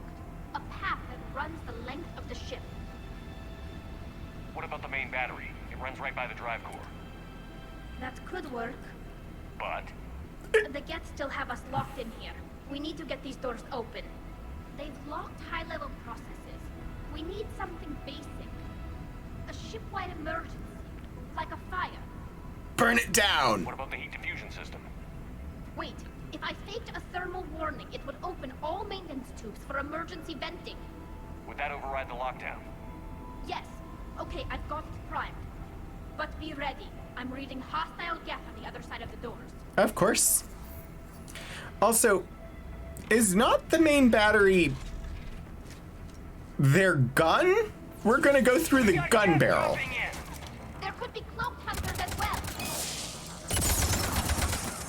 That is what I understood the plan to be, is that we're going through their gun.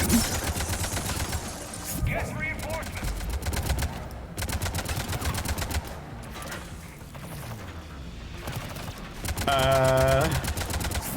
Speaking of Depeche Mode, one of their songs is literally titled Barrel of a Gun. So gonna call this appropriate.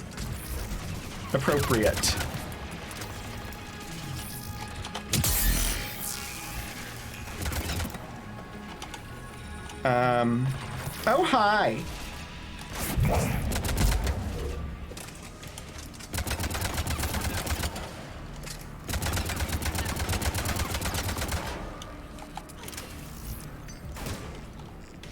Oh, you think you're good at stealthing? I think you're good at being a target. Let's get to the maintenance shaft before more reinforcements arrive.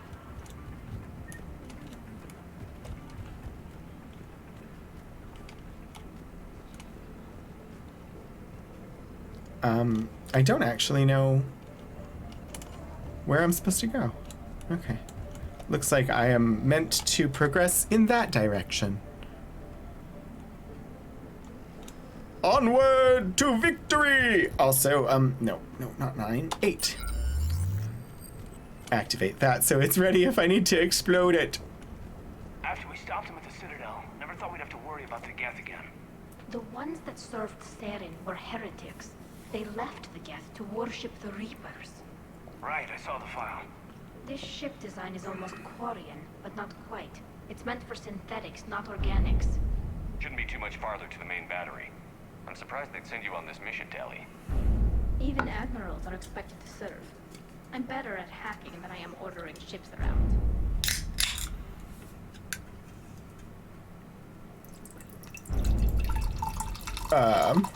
What is the banging?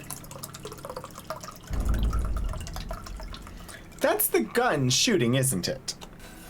We're gonna have to avoid that as we go through the freaking barrel. This does not seem like a smart idea. We am so smart. SMRT.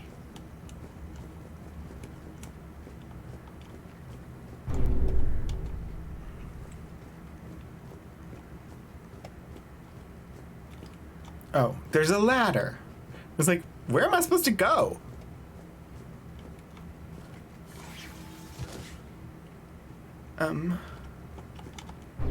Oh dear.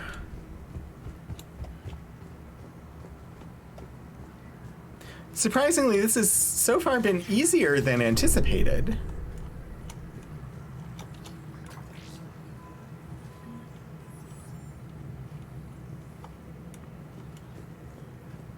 Damn it. Priority message. A planetary defense cannon just took down Admiral Chorus' ship. No, Survivors? that's not good. They got to escape pods, and I've got Admiral Ron trying to establish a secure link. Put her through. Shepard, this is Ron. The heavy fleet is collapsing. I don't know how much longer we can hold out. We'll have the Reaper signal deactivated shortly, Admiral. You can hold out as long as it takes. And you know why I know that? 'Cause you have to.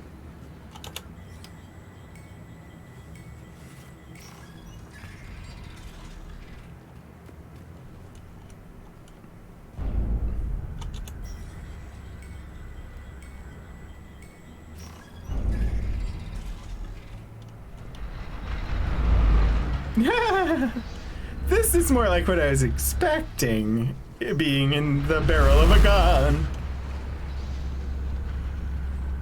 Mm-hmm. Oh goody, this is gonna be... Oh,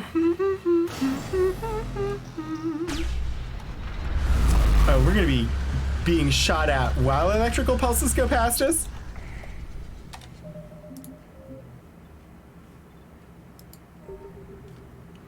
The saving has occurred. Oh, jeez. Oh, jeez. Oh, jeez. Watch the shockwaves! That's a big gun! Yeah, no kidding. Okay if we stay in cover. This is the plan.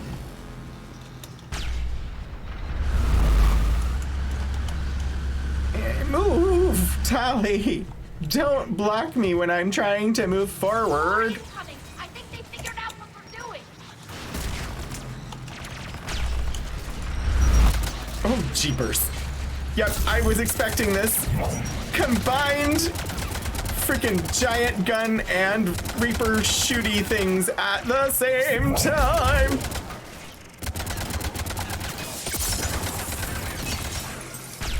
No, no, no, no, run! Whoop, whoop.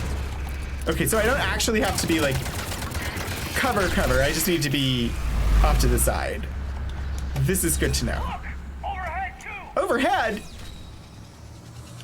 Are they crawling on the freaking ceiling? Where? I didn't see it, Caden. Are they like xenomorphs?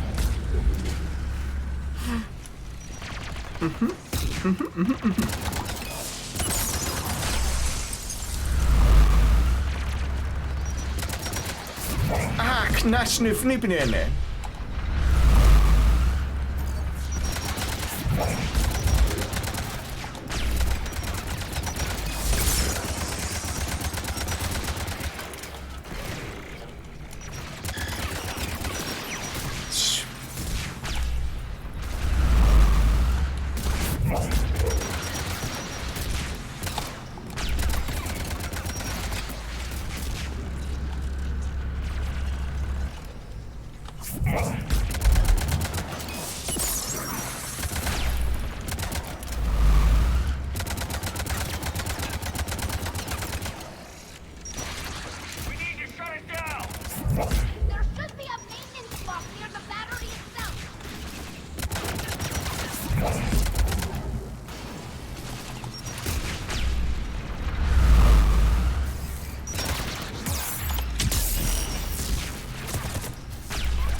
who's shooting me.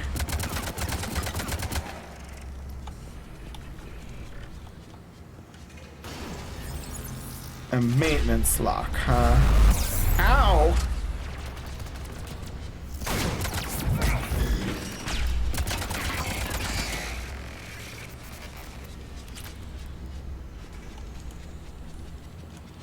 Okay.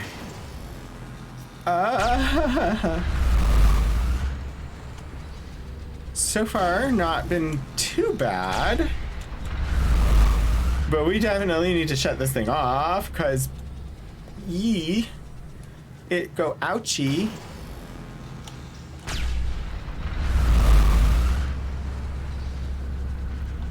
And I can't loot when I have to constantly avoid it. This is peaceful.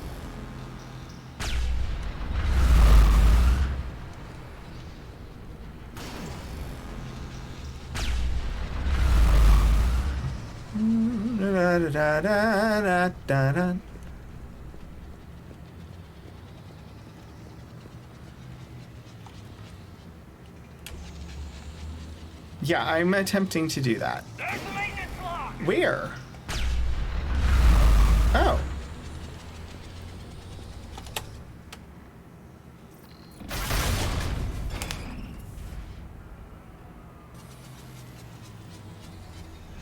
We good? Buy some time. We're safe as long as the maintenance lock is in place. Let's move. Grand.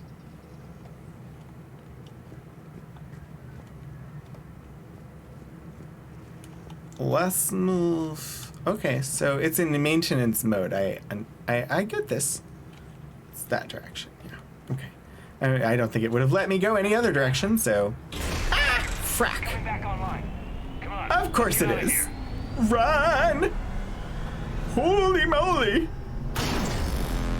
Everybody, get to safety! Oh, and we're last. Close one. Rock your shield!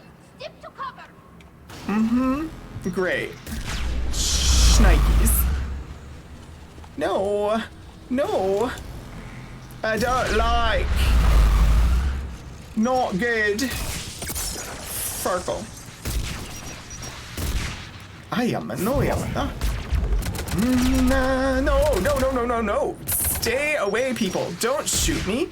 What are you doing? Why are you shooting me? I'm just the protagonist. You should be shooting each other. Or, you know, helping us against the frickin' Reapers that are overriding your programming. You're being brainwashed! Gethykins?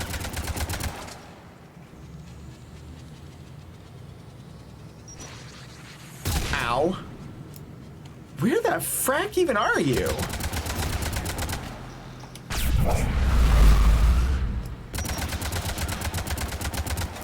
I definitely don't have my sniper rifle up right now. Otherwise I would have been able to see them a lot better. What's...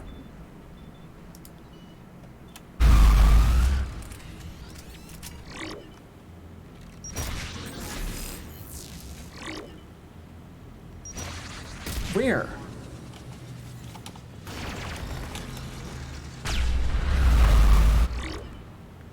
Target acquisition.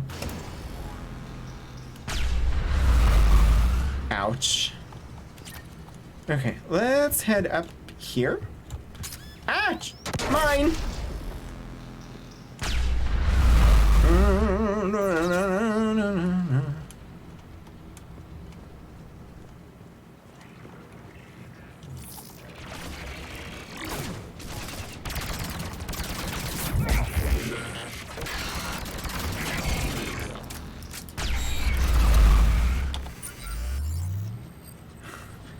It's a great time to realize you don't have your barrier up that is gonna like explode when you tell it to. When you're actively in close combat with another creature and want to initiate explosion,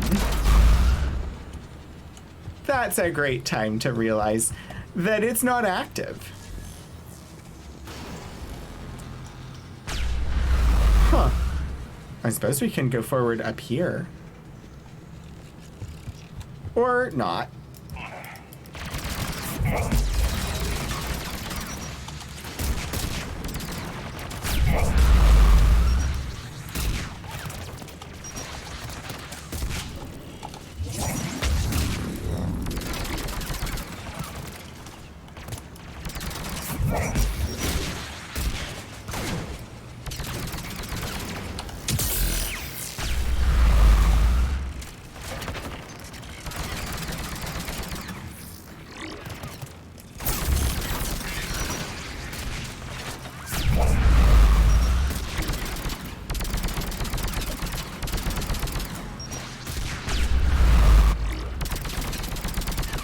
All right.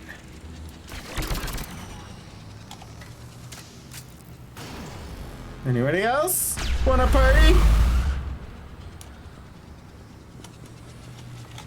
Like it's 1999. Jeepers. I don't seem able to really avoid the flashes from the battery anymore.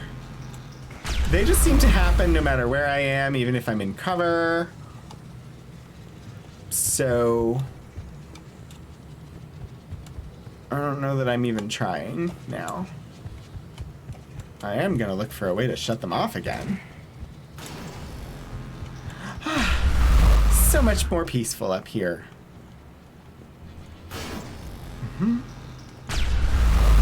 Ah, a door. Quick save? Nope. Can't save.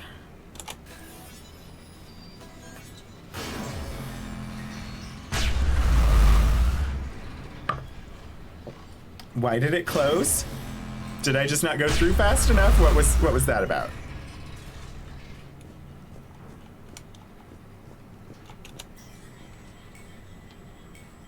I think I just hadn't gone through fast enough.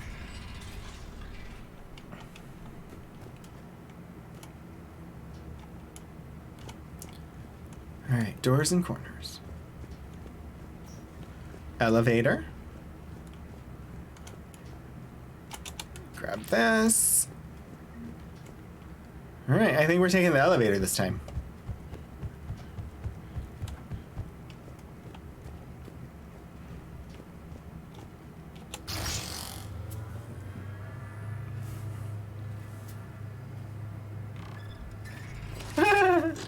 Yay.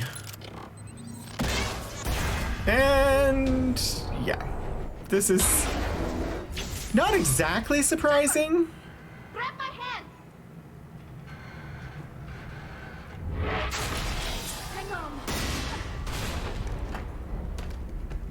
I'm all right. Okay. Good. Hopefully we're done with elevators. Come on. The drive core shouldn't be far. I don't have a fear of elevators, although I have been trapped in an elevator that was completely full, like shoulder to shoulder. And we were stuck on the 33rd floor, between the 33rd and 34th floors of a building for more than an hour. It was not fun.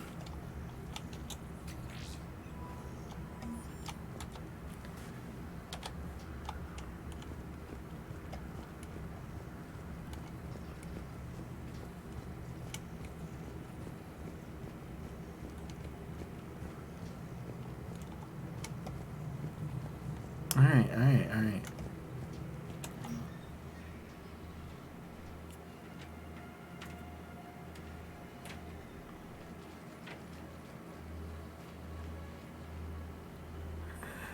What about all the other elevator conversations? That's definitely Reaper tech. But what's...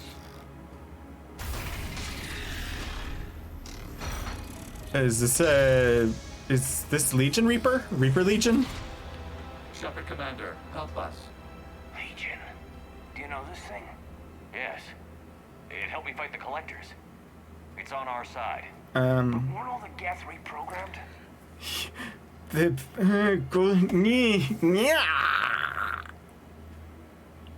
Geth were reprogrammed by the Reapers. But then again, Legion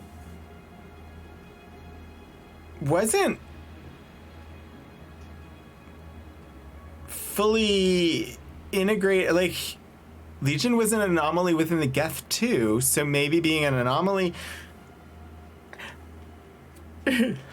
Legion is our friend. You are right. I mean, technically, Caden is also right, but I'm gonna go with I trust Legion, even though I personally feel like this is a great way to set us up for betrayal by an amazing character that we enjoyed spending time with. Legion helped us fight the Reapers before. There's no way it would have agreed. Except that it's a computer and can be rewritten. Your caution is understandable. Once free, we will submit to any restraints you deem necessary. I never thought I'd say this, but it's good to see you again. Aww. Likewise, Creator Zora. So what is this thing? That's cute. It uses our networking architecture to broadcast the old machine command signal to all Geth simultaneously. Then getting you out of there will shut off the Reaper signal.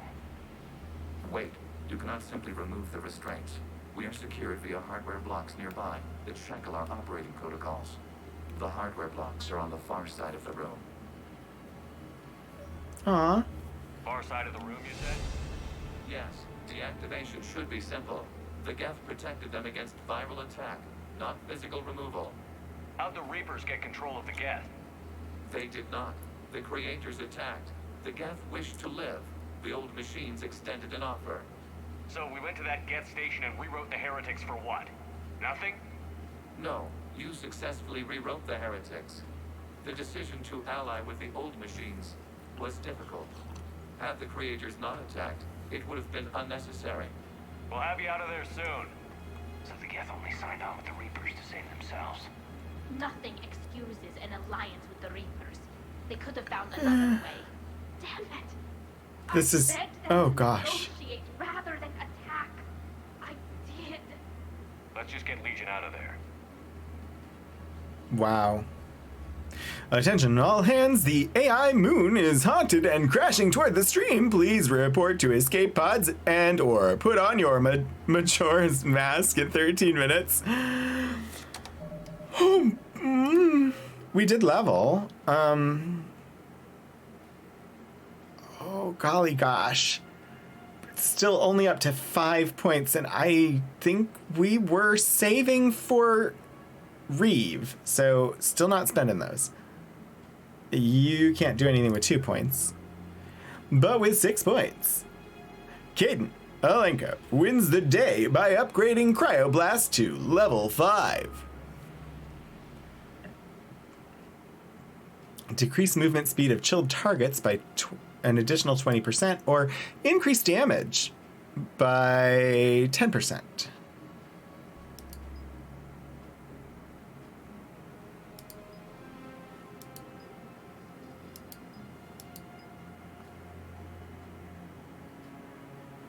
I'm gonna go with speed reduction, I think. I know, unusual for me. I usually go for the extra damage. Grand. Admiral Thrawn. Let's see. Pick this up. Ladder going up. Get this data. Tali Zoravas Normandy. Caden. Ooh. I thought you said we were done with elevators, Tali. Lifts. Data core override. Got it. Tali Zora to fleet. The signal is about to go offline. This is Admiral Hangel. We're in your debt. Hardware blocks offline. We are free. Uh-oh. I feel I'm just anticipating betrayal.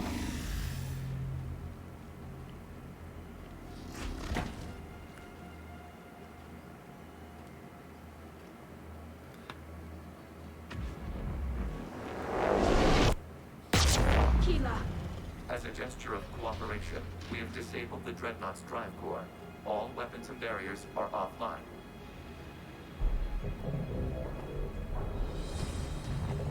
Uh-oh. Alert. Geth reinforcements incoming.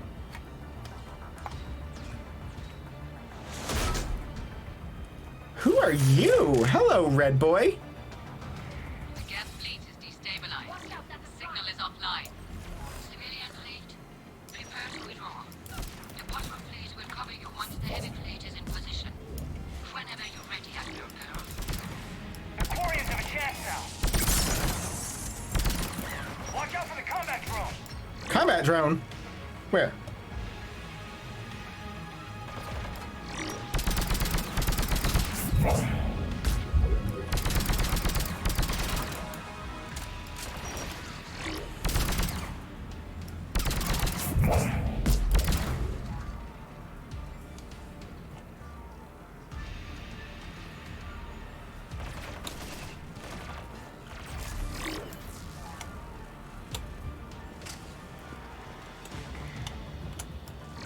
Hello?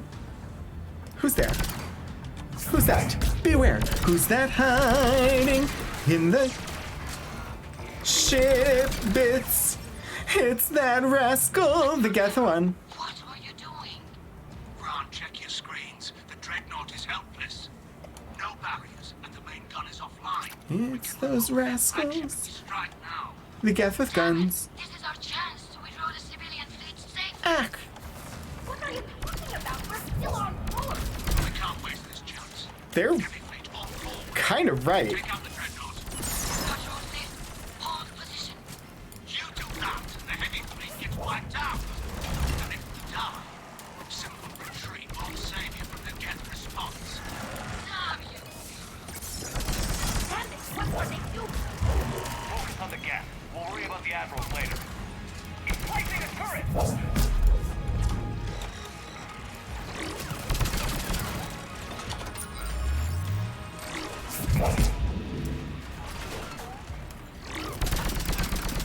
What about a turret? I didn't see a turret.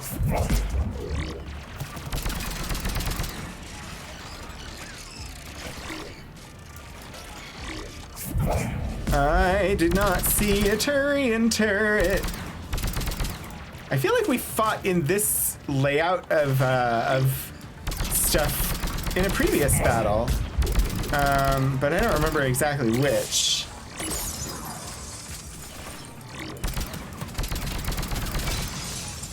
I love my rapid fire sniper rifle. And the super fast recharge on my powers. These are things that make my day happy.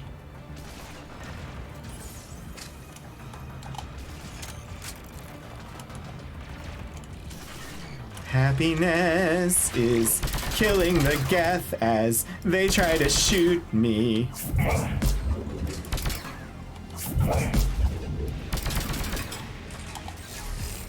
Saving the day. Ow. Stop that.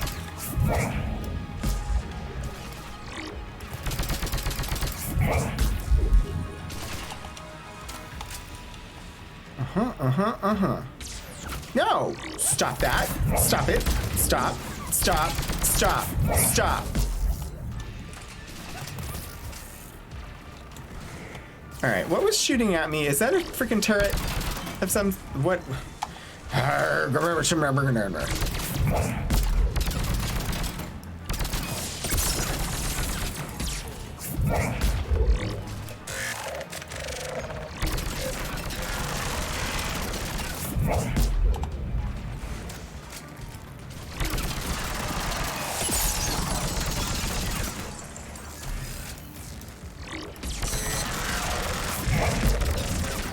I say, it is not your day. Oh, he went kersplat. Vibrates with spoilers. Am I just supposed to go to Legion? Like, what? Am I actually supposed to be doing all this fighting, or was I just supposed to go over to Legion and say hi? Oh, I guess here's the ladder. Patrol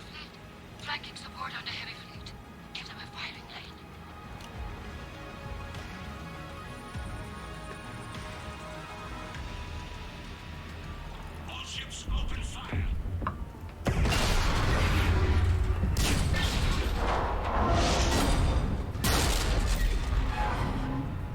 Shepard Commander, the Creator fleet is firing upon this vessel. Indeed. Without barriers, this ship will be destroyed. Indeed. We must evacuate.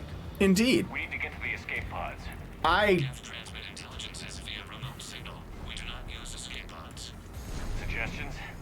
Geth fighters are docked in a portside fighter bay. We can pilot a fighter to safety. Okay. Ah! No! We're gonna have to shoot our way out, aren't we? Ah! No! 9! I suppose we need to go this way. Hold fire. I repeat, hold fire. They don't care. Not responding. Damn it. Honestly, they're doing the right thing. We'll be right there. Run! Run like the fish need feeding! Ah! Oh dear! Oh dear! Ah!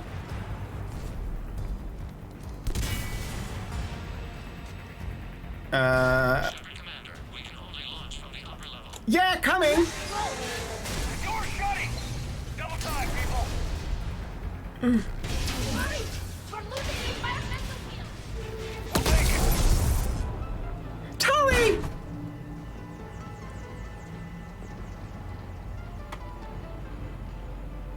Normandy to Shepard, reading a loss of gravity. You okay over there? Caden, where are you? Fine. We're leaving in a Geth fighter, transmitting rendezvous coordinates. Caden? Does the storage compartment have adequate room, Shepard Commander? We're fine. Go. Caden was there, in the very back.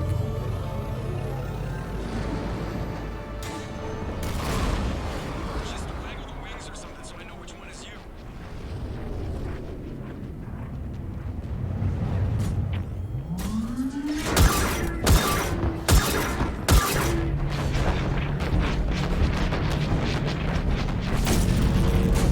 Okay. Alright, Geth Dreadnought. Dealt with.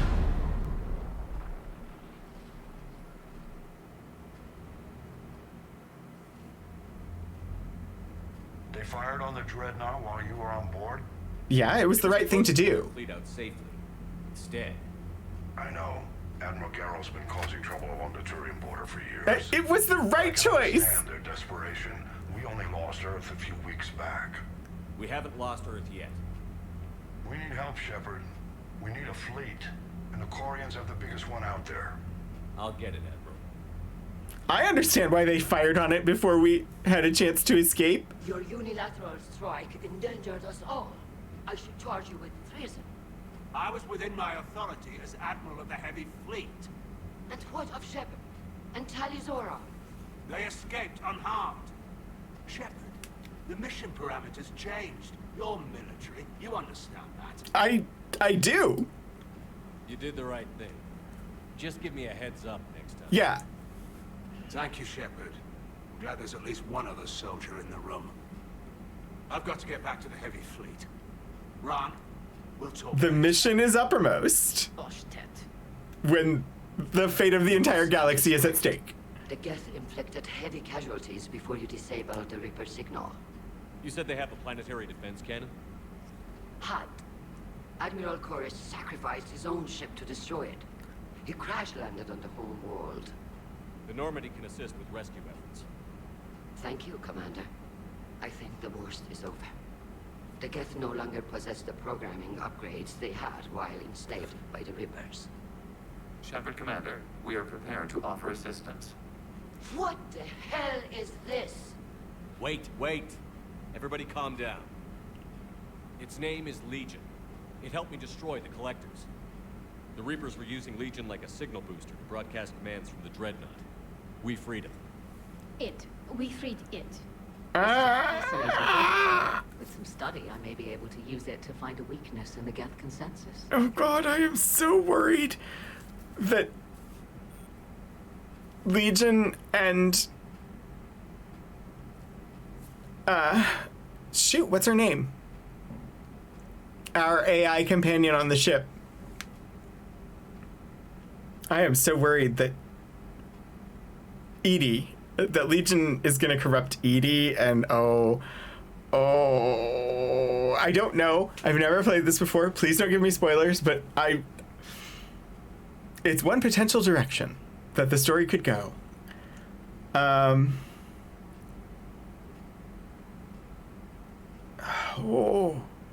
Later. Legion said it could help us. For now, let's hear what it has to say. Understood. I'm not ruling it out. So, you say you can help? Yes. What can you tell us about the Geth? How will they react without Reaper guidance? This is a false assumption. You have cut off long-range control, but the old machines placed a base on Rannoch for short-range direction. The Geth still have Reaper upgrades? Correct. They are currently disorganized, but once the short-range signal is in place, they will recover. Kila, I need to warn the fleet. Then, coordinate with Geralt. Move! We need to take out the Reaper base. Where's it located? Unknown. Find it. Understood. We do know the location of a server from which Geth fighter squadrons are controlled. The squadrons are targeting Creator life ships. Disabling them will limit casualties. We offer assistance. Thanks.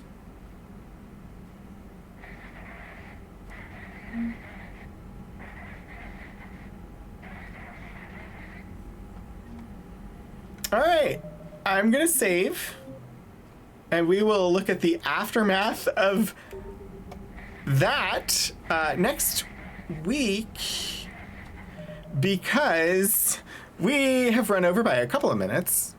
Not terrible, not bad at all. That was a lot of fun, and we've got Tali and apparently Legions with us, and this is good. Also, I made it through with, just the headache in the background. While I'm prepping, I'm going to just check and see who's on. But yeah, thank you everybody for joining me today. Thank you, Key Squared, I Am Puddleglum, and Mobius Tempest for your resubscriptions. Thank you, Rykar and Lord Portico for the bits. The hype train at the beginning of stream was wondrous. Let's see. I think we're going to pop over to Space Valkyries today. I will be back tomorrow at 7 p.m. Eastern for Myst 3. And then we'll pop on over to Q Times for the Streampunks. And then Archives on Wednesday. I should be back for more Ultima 6 next Saturday. And then we'll hop back into Mass Effect 3 next Sunday at 1 p.m. Eastern. So we're going to hop on over and say hello to Space Valkyries for... looks like they are playing Harvestella. So if you wouldn't mind, if you're joining for the raid, the raid call is #RogueRaid. If you have my emotes, you can copy and paste that when we get over there. Otherwise, it is just whatever hello emotes you want. Sometime I will fix that, so I've got something for either case. Anyway, thank you once again for joining me. I hope I see you again soon. And until I do, get out there and do some shenanigans.